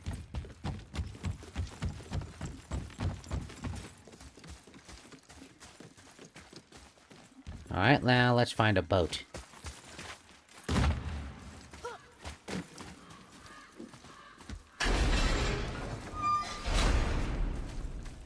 Look here. Yes, sir. So I want to say, in light of course, jumping back to the whole story with Tom Holland's preparing to retire from acting as soon as he becomes a father, which that's understandable. Father, forgive me. I would say, yeah, it makes sense because, like, if you're like Had he thought before taking action, there would be no need for regret. Yes. Yeah. Maybe we should bring this to his father. Back at the storeroom. Okay, that makes sense. But I want to elaborate further on the whole Tom Holland retirement when he becomes a dad situation. If he gives up the mantle as becoming Spider-Man, then that begs the question: who will take up the mantle? Will they reveal Miles? You want to dodge here?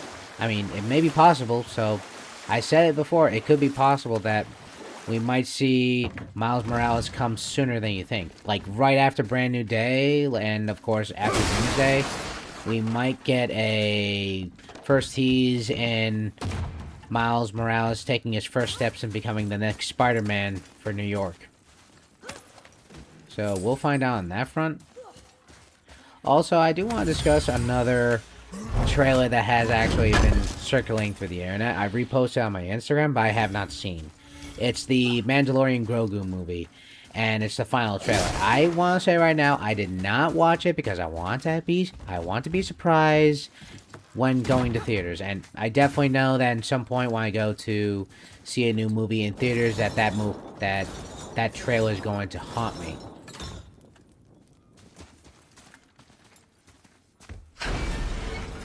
And I can't turn down seeing it. I definitely am buying tickets, and I'm getting my brothers to come along because all of them are major Star Wars fans. Heck, I actually do a little house tradition in my archive. I actually have my brothers over, and we all watch the, well, if you have watched the internet, there was the rumored, well, yeah, this has been going throughout the internet. It's the whole Star Wars Episode 3 Revenge of the Sith, the extended edition. It's been, found your whetstone. I will not name my source, but I watched it, loved it. The Reavers used it to smash another Reaver's face in. Oh. Wonderful. Here. for your trouble. Alright. Ooh. That's not bad. Now let's... I can't wait to test out the new whetstone. It may not look like much, but it's practically humming with magic. I've needed a new one after my brother borrowed the last one. I saw him spit on it. Lube it up! He said. I didn't ask for it back. Okay. Brock and I are working on something special for you at the temple. We'll get to that as soon as we talk to... Where's Fafnir's storeroom? Ah, here we are.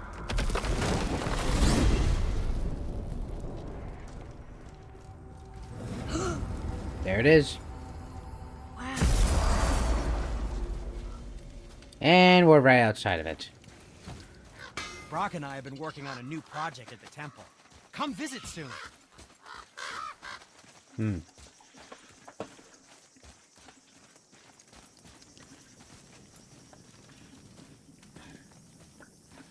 Now, I want to discuss what the whole Call of Duty Modern Warfare 2026, Modern Warfare 4 2026 situation. Well, I'm going to say it right now, I'm still not going to get it because, as I said multiple times, Call of Duty, in terms of, like, as a platform, has become a little bit unstable and bloated for my liking.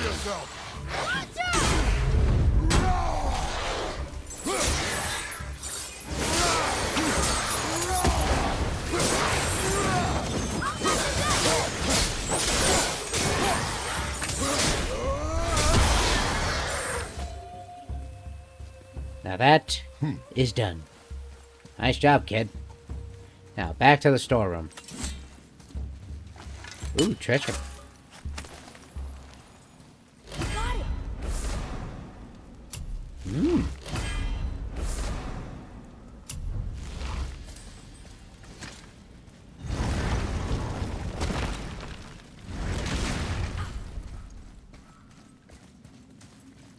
Alright, back to the whole Call of Duty Modern Warfare 4 situation. I feel it's too soon because you just had an overexhausting situation with Call of Duty Black Ops 7. Yes, you made money from the multiplayer and zombies, but the campaign was the most atrocious thing I've ever seen. It definitely it takes the cake as worst campaign ever if you think about Modern Warfare 3's campaign, because that one was 4 hours long and it felt like reusable. It felt like the whole multiplayer team worked on it instead of the campaign team. Because if you remember Call of Duty... Oh, we'll let the dialogue speak and we'll elaborate more on the whole front. We found your son. He was betrayed too. And we found part of his journal. It sounded like he regretted killing you. Fat lot of good that does me. How'd he go out? He die fighting? We found 4 corpses near his. They were decapitated. Ha! Vandrid always did keep his sword nice and sharp. A lesson he picked up from me. He's a backstabbing bastard, but knowing he's in Valhalla sets me at ease. Thanks. Be at peace. We did a good thing.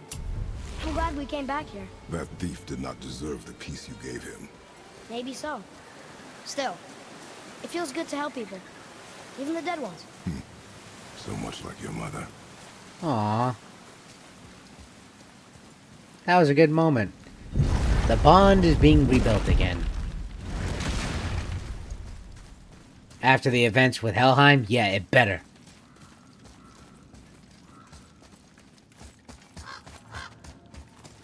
Now, I want to jump back to what has transpired with the whole Modern Warfare situation.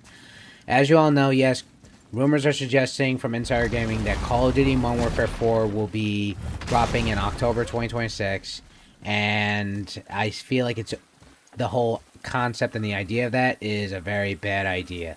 That screams nail in the coffin, because have they forgotten what happened with Black Ops 7?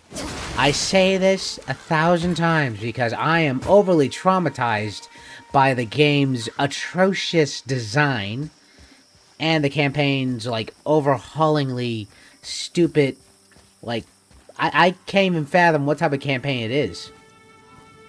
It's truly something that it should have been shelved and put away. Like, here's what I want Activision to actually work on in preparation for another Call of Duty, like another spin-off title around the Modern Warfare series if they were to do that. Like, in Modern Warfare 3, like, not Modern Warfare 3, the 2023 version. I'm talking about 2011 Modern Warfare 3.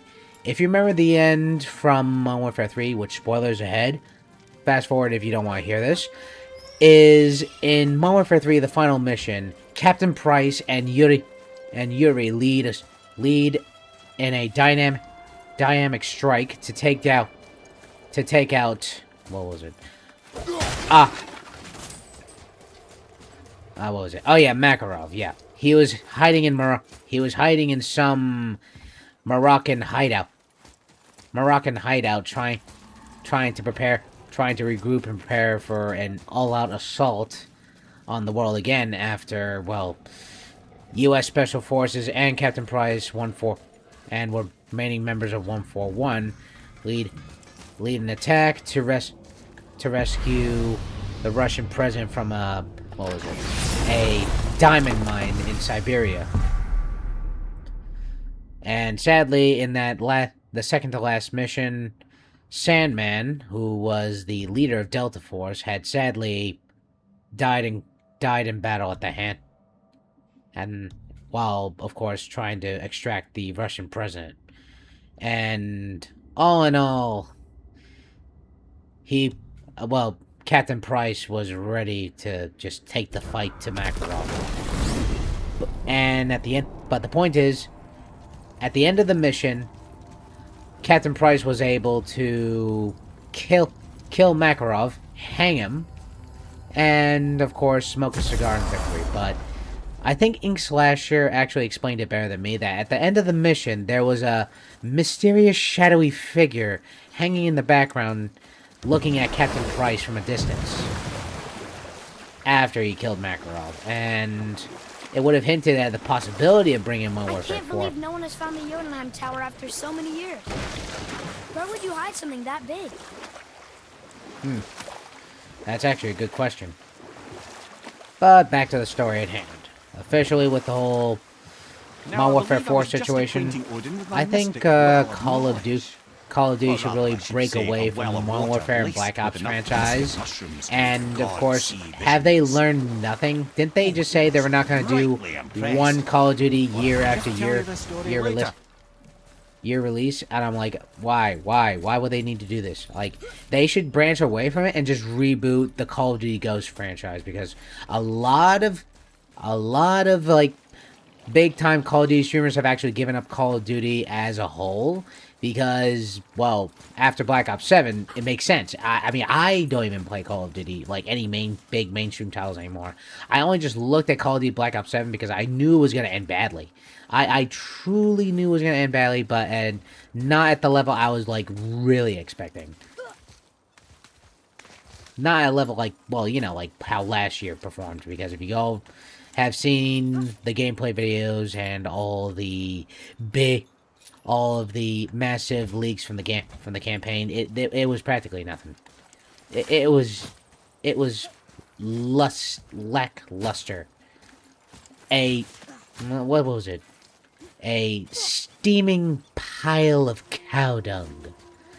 I can say it proudly, because one, that thing was the most abominous thing I have seen in my life. I know I'm making up words with this, but all words are made up at this point, because one, why? Just why would Call of Duty have to stoop me that low? But I digress, but I want to jump back to the whole situation. They should really focus their efforts on other Call of Duty spin-off titles. There was actually one sci-fi Call of Duty title that actually made its debut, like, a few years back. There was, like, leaked footage, and it was called Call of Duty Future Wars, I think. It was a working title at the time, but they actually had pre-alpha baited gameplay, and I'm not gonna lie, it looked actually pretty good. It actually could rival it actually would have rivaled being like a better spin-off for Call of Duty. What was it? Oh yeah, Call of Duty Infinite Warfare. One more for the collection. Which, although I'll be frank, the cinematics and gameplay were actually pretty impressive. My only concern was how the story was going. It was like I was like going back and forth with it, and as soon as Call of Duty Infinite Warfare was kind of like going bad at the sales, I just skipped. I just skipped playing Call of Duty Infinite Warfare because it was like, eh. But I was more interested in what on the bigger prize. When Call of Duty Infinite Warfare was coming out in 2015, I was actually like still in high school when I played it. I want to say I was mainly focused on getting Call of Duty Modern Warfare Remastered. I swear, because like, well, one, it was remastered of one of the most best Modern Warfare first-person shooters of all time, and it was like a classic when it came out in 2007. I mean, I remember getting it day one at launch, and I had to like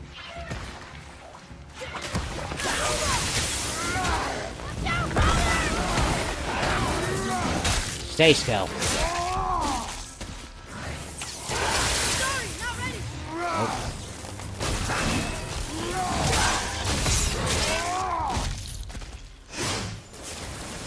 Split in two. Now let's find one vicious son of a bitch. Why, thank you, Mimir. Now let's find a way to open this up, because it's hard to pass up a Nornir chest.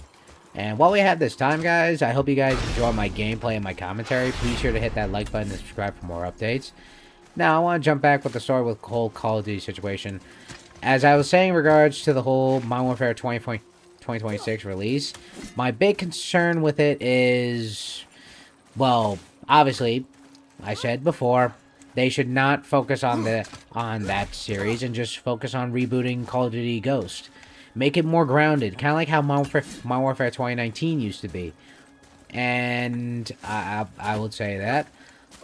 Call of Duty Future Wars, as I mentioned, and what was the last one? Oh yeah, this one's a big rumor.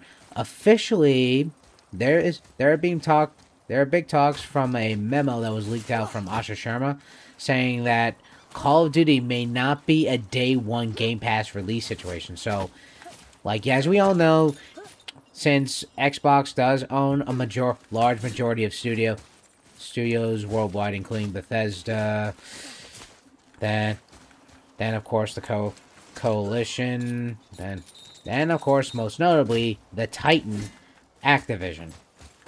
As we all know, yes, it's actually been an ongoing situation, and Call of Duty has actually dropped on Game Pass day one for majority of its launch cycle, including most notably Call of Duty Modern Warfare 3, Call of Duty Black Ops 6, Black Ops 7. As I said, it's pretty good. Oh. So that's how I do it. Huh. Well, like I said, it's been a while since I did play these puzzles. Normally, I do all like my all my puzzle solving, like, well, yeah, like right after I sometimes complete the main missions and all that. But sometimes I feel a little bit more, well, in tune with trying to solve the puzzles as quickly as I can, so I can rank up in health, because Valkyrie fights are not easy, and I need all the advantages I can get my hands on in order to beat a Valkyrie head on. Now, where are the traps? Man, I gotta keep track. Oh, jeez. Alright. No worries. You live and you learn. Now, with the whole thing with Call of Duty with the next Call of Duty supposedly not getting on Game Pass, I say, regardless, I am not honestly gonna be on Game Pass. My Game Pass is actually expiring this month. It expires on the 29th. I am not renewing, and for good reason. Obviously, with the price that it's currently in right now for Game Pass Ultimate, it's not worth owning. And as I said before, it's just it's a waste of money for actually just for me to like rent out the licensing for the digital games when I can just go to an actual store and pick up my copies day one at launch. I mean, I still remember going to my local GameStops at like practically at 9 p.m. like just camping right in front just to pick it up. And I actually did also camp out in front of my local Target to actually get my PS5, my first one. And honestly, I felt so excited and so happy that I couldn't let go. Because back then, that was when like all the scalpers were like big and going through and all that. Let me just keep track of those symbols. Ah, that's not what I need. Gonna have to... Oh, fell off.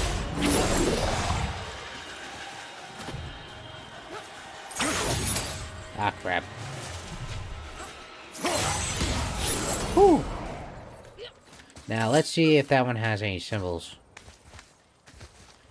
Now, back to what I was saying about, like, my PS5. I actually enjoyed playing it. I still play it now. It's just, with the least amount of titles, I honestly feel like I just want them to really expand more on exclusives. And that's what we're going to be expecting coming in 2026. Because as we all know, there are the rumors with the whole, like, what was it? Oh, yeah.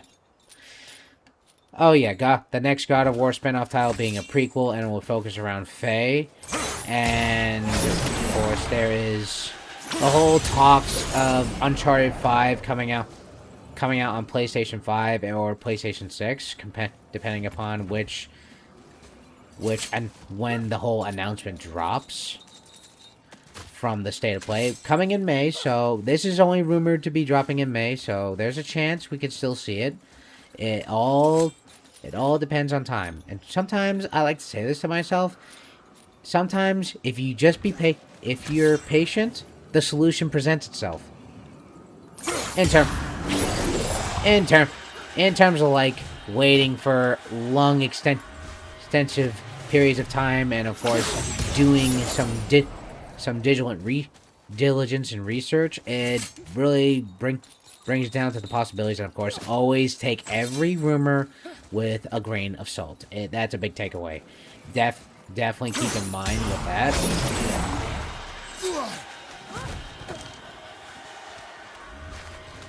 And of course, when was the last one? Where was it? Ah, there we go. Bingo.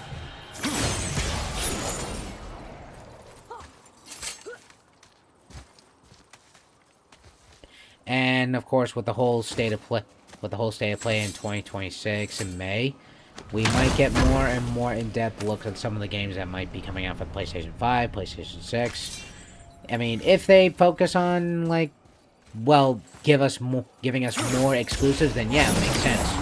But for PlayStation 6, I find myself concerned on why they want to just do this now, when we're already in the cusp of, like, really just focusing on, like, well, you know, getting more games to really earn our buck for playing some of your biggest titles, like Ghost of Yotei, Ghost of Tsushima, God of War Ragnarok, Call of Duty, which I'm referring to like Call of Duty Black Ops Cold War.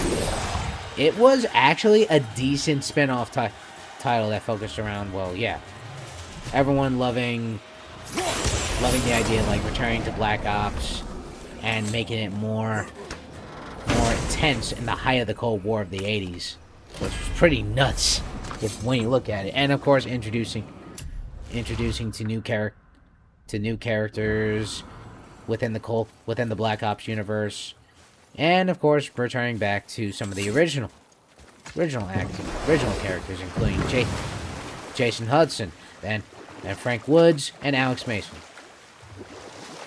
All in all, I would say it was definitely a step up from, like, say, all the other Call of Duties that have ended in tragedy. I mean, like, in terms of, like, Black Ops out. 'Cause of Call of Duty lessons you Black gave Ops him? 4 Blackout. I don't understand why they call it Black Ops Saw 4 that led him to try if it had gouging no out his own campaign. eyes, but I managed to restrain him before he finished the job. Then I persuaded him it has been his sacrifice made for an even higher form of sight to be bestowed. Blah, de blah, de blah, de blah.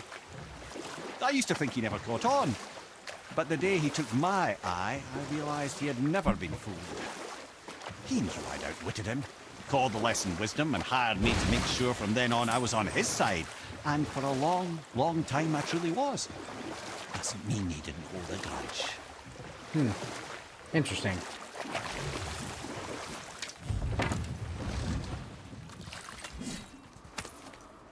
Alright, I think it's time to actually head straight to Niflheim. Let's find a gateway, let's find a gateway, head over to the temple, and check out Niflheim. And then do some exploring in Muspelheim.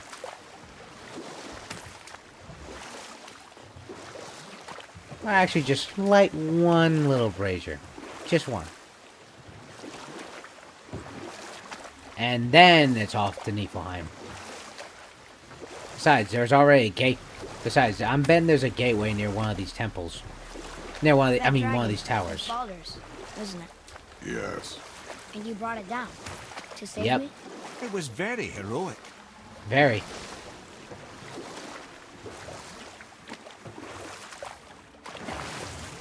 Just be glad your father saved you. And, of course, your behavior needed to change, because, yeah, that led to you being captured by Baldur and being taken on board as dragon. Which, I say this, now that I've killed 2 dragons, I can say this proudly. I definitely killed way more than Gandalf. Another name. Gunnar.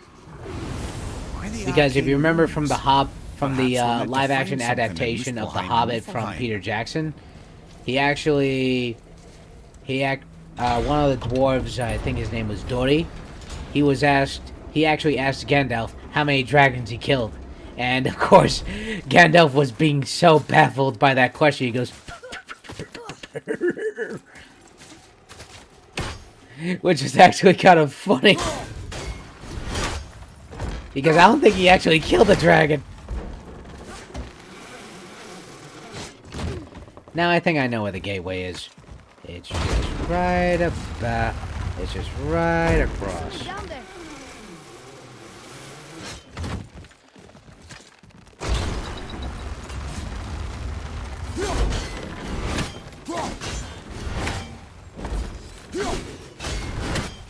There we go. Up we go.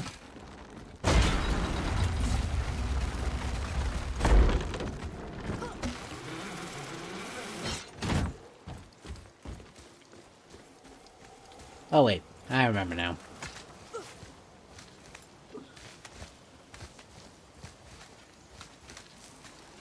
Sorry about that. Stiff neck.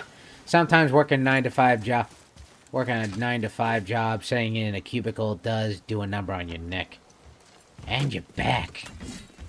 Which is why I got this secret lab chair. It's actually pretty good, and it has actually some pretty decent lumbar support.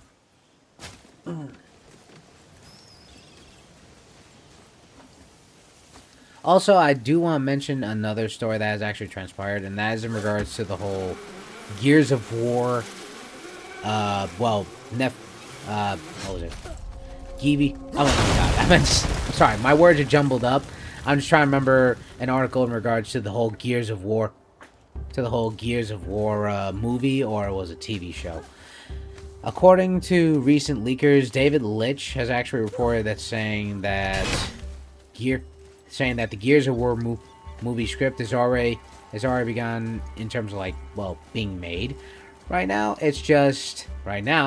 the director is actually pretty hyped to say he's ready to actually get this project going, and he actually has full confidence with Netflix being the investor on the project, which, okay, I can say this. I see Netflix is already getting on board with the whole video game adaptations. Oh, we got company.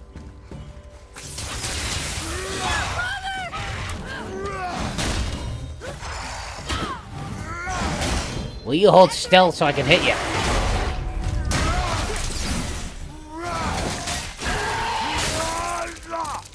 And stay dead.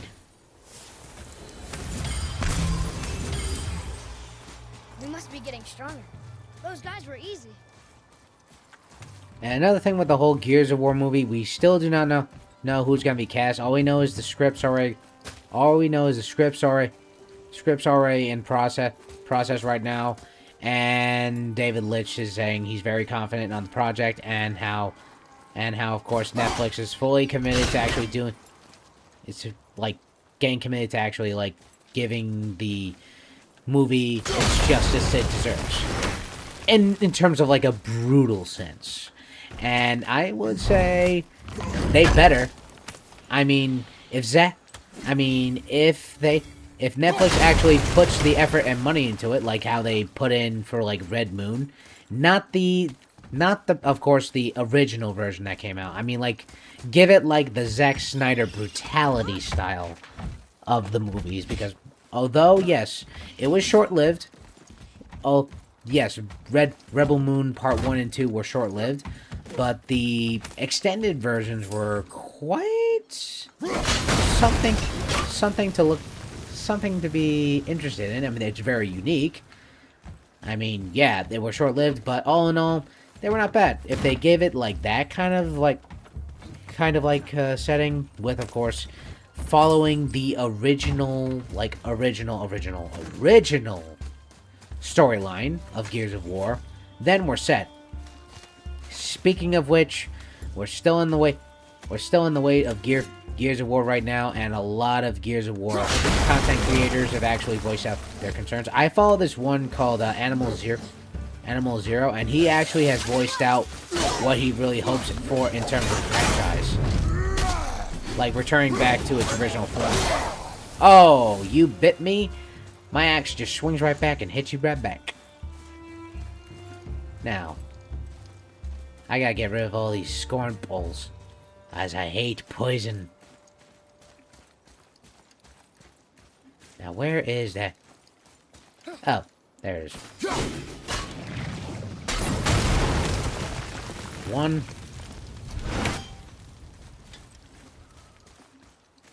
I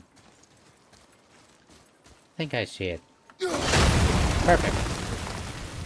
I did not think it would go through. Because if you noticed before, like, I had a good angle on one of those oil pots, and somehow it still feels deflected. I mean, it was noticed throughout a couple of spots, but all in all, I mean, quite interesting, nonetheless. Alright, let's see.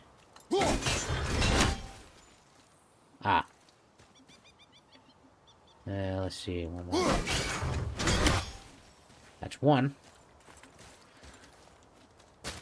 Now, with the whole Gears of War Animal Zero thing, he definitely actually also stated his concerns with Gears of War. With the whole, like, Gears of War, what was it? Reloaded, how it was considered to be a travesty and failed in terms of sales. Well, yeah, because, like, it's a multi-platform launch, and he actually believes with his sources that he thinks that Coalition didn't actually want to make Gears of War Reloaded. Instead, they wanted to actually make it more, well, they wanted to actually do a remake of Gears of War 2. Which, by the way, I would heavily suggest that they should do like a remaster of Gears of War 2, because that game, full disclosure, that game was the most, it was actually my first Gears of War title that I was introduced to the franchise. I mean, I did watch the like original playthrough when I had the Xbox 360, and I of course had access to YouTube at the time, and I'm like, yeah, I mean, I definitely remembered watching from all those YouTube tutorial videos that you had to like go, they had to like go all the way to like well, the last boss fight, you would know it's General Rom, the Krill summoning Locust, which bear in mind he was incredibly OP when I played him in the Ultimate Edition. on Xbox One, and I have to say it, he's still tough as ever. Even if I died once, like, even if I kill him, like, say for example, if we both die at the same time, he kills me, I kill him, the cinematic for the ending still goes through, and I'm like, what? I still win? I'm like, oh my god, how is that possible? And then, boom, I automatically go through the game and I move on to the next. And by the way, I do actually play on my Steam Deck. It's just I don't play it as often. The only times I do play is because of, like, well, sometimes I like to have a movie playing in the background when I play on my Steam Deck before I go to bed. And I often would play, like, say for example, if I was like putting on a movie. If I was putting on a movie to give me, like, Gears of War vibes, I would have to, like, go with the 2025 film from Apple TV Plus, The Gorge. Because, full disclosure, spoilers ahead for this film, it features Miles Teller and Anya Taylor-Joy, which, by the way, everyone will know her because she plays Princess Peach. And apparently both these two actors, of course, Anya Taylor-Joy plays as a Russian assassin, and of course Miles Teller plays as a formerly retired U.S. Marine turned mercenary, and he is of course taken on a new mission to, well, both of them are professional killers, and they've taken a new mission. For a whole year, they would have to sit near a gorge, and apparently the mission is this: they have to keep what's in the gorge from coming out, whatever's in the gorge, and apparently they're facing off against deformed humans called the Hollow Men that have, of course, laid dormant under the gorge for the last 75 years. And I swear, I can never find that last totem piece. Sometimes I'm oblivious. Good gracious. I am getting old. I can never keep track. This is my problem. And honestly, I don't mind giving out my commentary because it gives me good time to actually give you guys a good insight into what has transpired with everything in the entertainment industry. And we already know with the whole Gears of War movie, well, or TV show, a lot of people really want this movie to go really well and actually do well in terms of, like, giving it justice.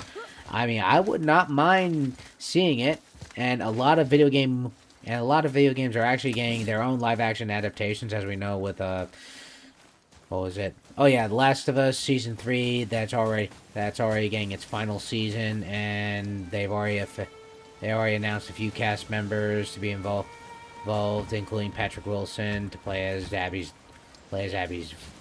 father. Then there are, of course, others in various forms, etc., etc., which I honestly, I'm backing away from The Last of Us because, like I said, I find myself overly there it is. Stared it right in my face. Man, I am really, really oblivious sometimes. But I do like giving you guys my commentary on everything that has transpired. Also, I do want to make a special note with the whole Gears of War movie that a lot of people are actually calling for a fan cast on, like, suggesting John Cena would play as Damian Baird, Terry Crews as Augustus Cole, David Bautista as Marcus Phoenix, and John Berthel as Dominic Santiago. All in all, I say that's a pretty impressive cast.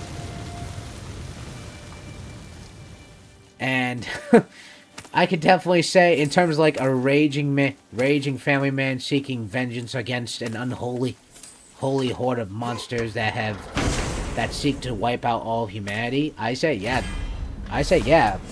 It's possible, because if you remember... Oh. Sorry about that. My desk has been a little bit... Well, less than perfect, but all in all, I still love my. All in all, sometimes with my chair, I find myself having to adjust a few segments with my back, because sometimes you gotta make sure you just feel comfortable. Well, you know, in my case, I just like to take time to quote Bilbo Baggins saying, "He loves his armchair, and this is mine." I mean, I'm not quoting him. I'm just saying, like, Bilbo Baggins has his armchair, and I have mine, and I'm just referencing it. Now, I think that solves that matter. Now let's move on. Now let's head on to Niflheim. And I think I may have. Let me just look at the map. Perfect. Now let's head over to the temple and travel to Niflheim. Mimir, I still don't get why you ever wanted to work for Odin. Back then, I was young enough to still be ambitious. To be continued, Mimir. As powerful a forces I'd come across, but they clearly lacked for strategy, focus, and sage counsel. Or I can just tell you the story later.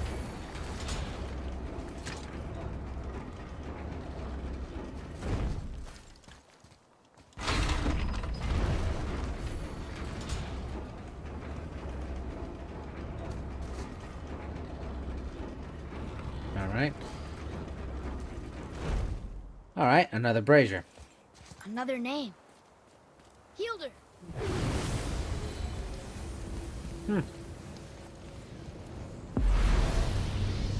Oh wait, I think I spied a raven. Let me just take care of that real quick.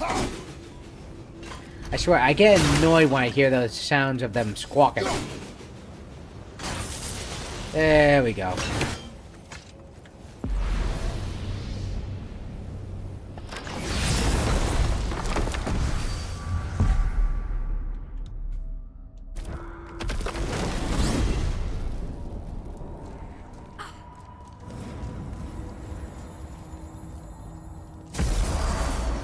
Alright, off to Niflheim.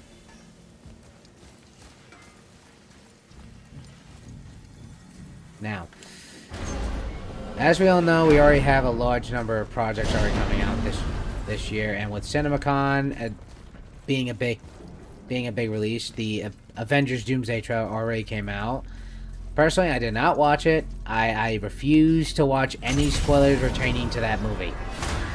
I will go through extreme lengths to actually not see any trailer. If the new one actually drops in theaters, I will tell you right now, I will run like hell out of the theaters and just say I have to go to the bathroom. And just make an excuse saying I have to go to the bathroom. Yeah. But it's just, I'm really devoted to make sure I do not get spoiled by anything. But I definitely know trailers are going to be inevitable. As Thanos would say, I am inevitable. But I could definitely withhold the inevitability by, of course, limiting the amount of screen time on my phone. Although that will be difficult because I do actually, like I said, numerous episodes, I keep my phone under a locked box at all times. And it's very important that I actually just limit my use of my phone because, well, if you have recalled what Tim Cook has been saying, he said, don't spend all your time on your phones. And I'm like, you tell us this now. I got other news for you, Tim Cook. Other breaking news. Water. Wet. Although I do actually take time away from my phone. I read, I play video games, and of course Niflheim. I love hanging out with my family. I do, of course, use my phone for, obviously research because of, I'm stuck in my office. What is this stuff? I need to put on my headphones. I need to listen for, other podcasts that have been circulating for everything in the entertainment Just one more industry. reason to love For example, Boy. I go on podcasts on Apple Let's Music, see. and I listen to free roam podcasts, which includes notable notable streamers that I personally follow, Free Roam and Joe Raptor. I've never met them. I actually find their podcast quite enjoyable. Material. And what was the last part? Oh yeah, he's actually pretty. Oh, last part. Oh yeah, their Free Roam podcast really does give some insight into the entertainment industry, and they're partially the reason why I started this channel. Also, I do also like to give a massive handout to the big reason why I started this channel. My brothers. They're practically the reason why I started, because one, I do keep a lot of video games. I do play a lot of them fully and cinematically, and all of them enjoy my gameplay. So, let's hear what Sindri has to say. I'm surprised you're here, Sindri. This mist is pretty gross. You think I can't handle a little cursed mist? Well, you're right. I'm trying to build some armor that will lessen its effects. The materials I need are all right here in Ivaldi's workshop, but they're blanketed by this nauseating mist, of course. Wait for it. There we go. The last known location for such armor is in the workshop's center chamber. The entrance is sealed, but I could craft you an entry stone with enough mist echoes. There it is. Oh, great. Alright, this is gonna be a big favor. While we're in Niflheim, might as well do that, but I'm afraid this is all the time we have for tonight's episode. I hope you all enjoyed the gameplay and my commentary. If you would like to hear more, please sure to hit that like button and subscribe for more updates. And as always, guys, you're welcome here in the archives. Thank you and have a good night.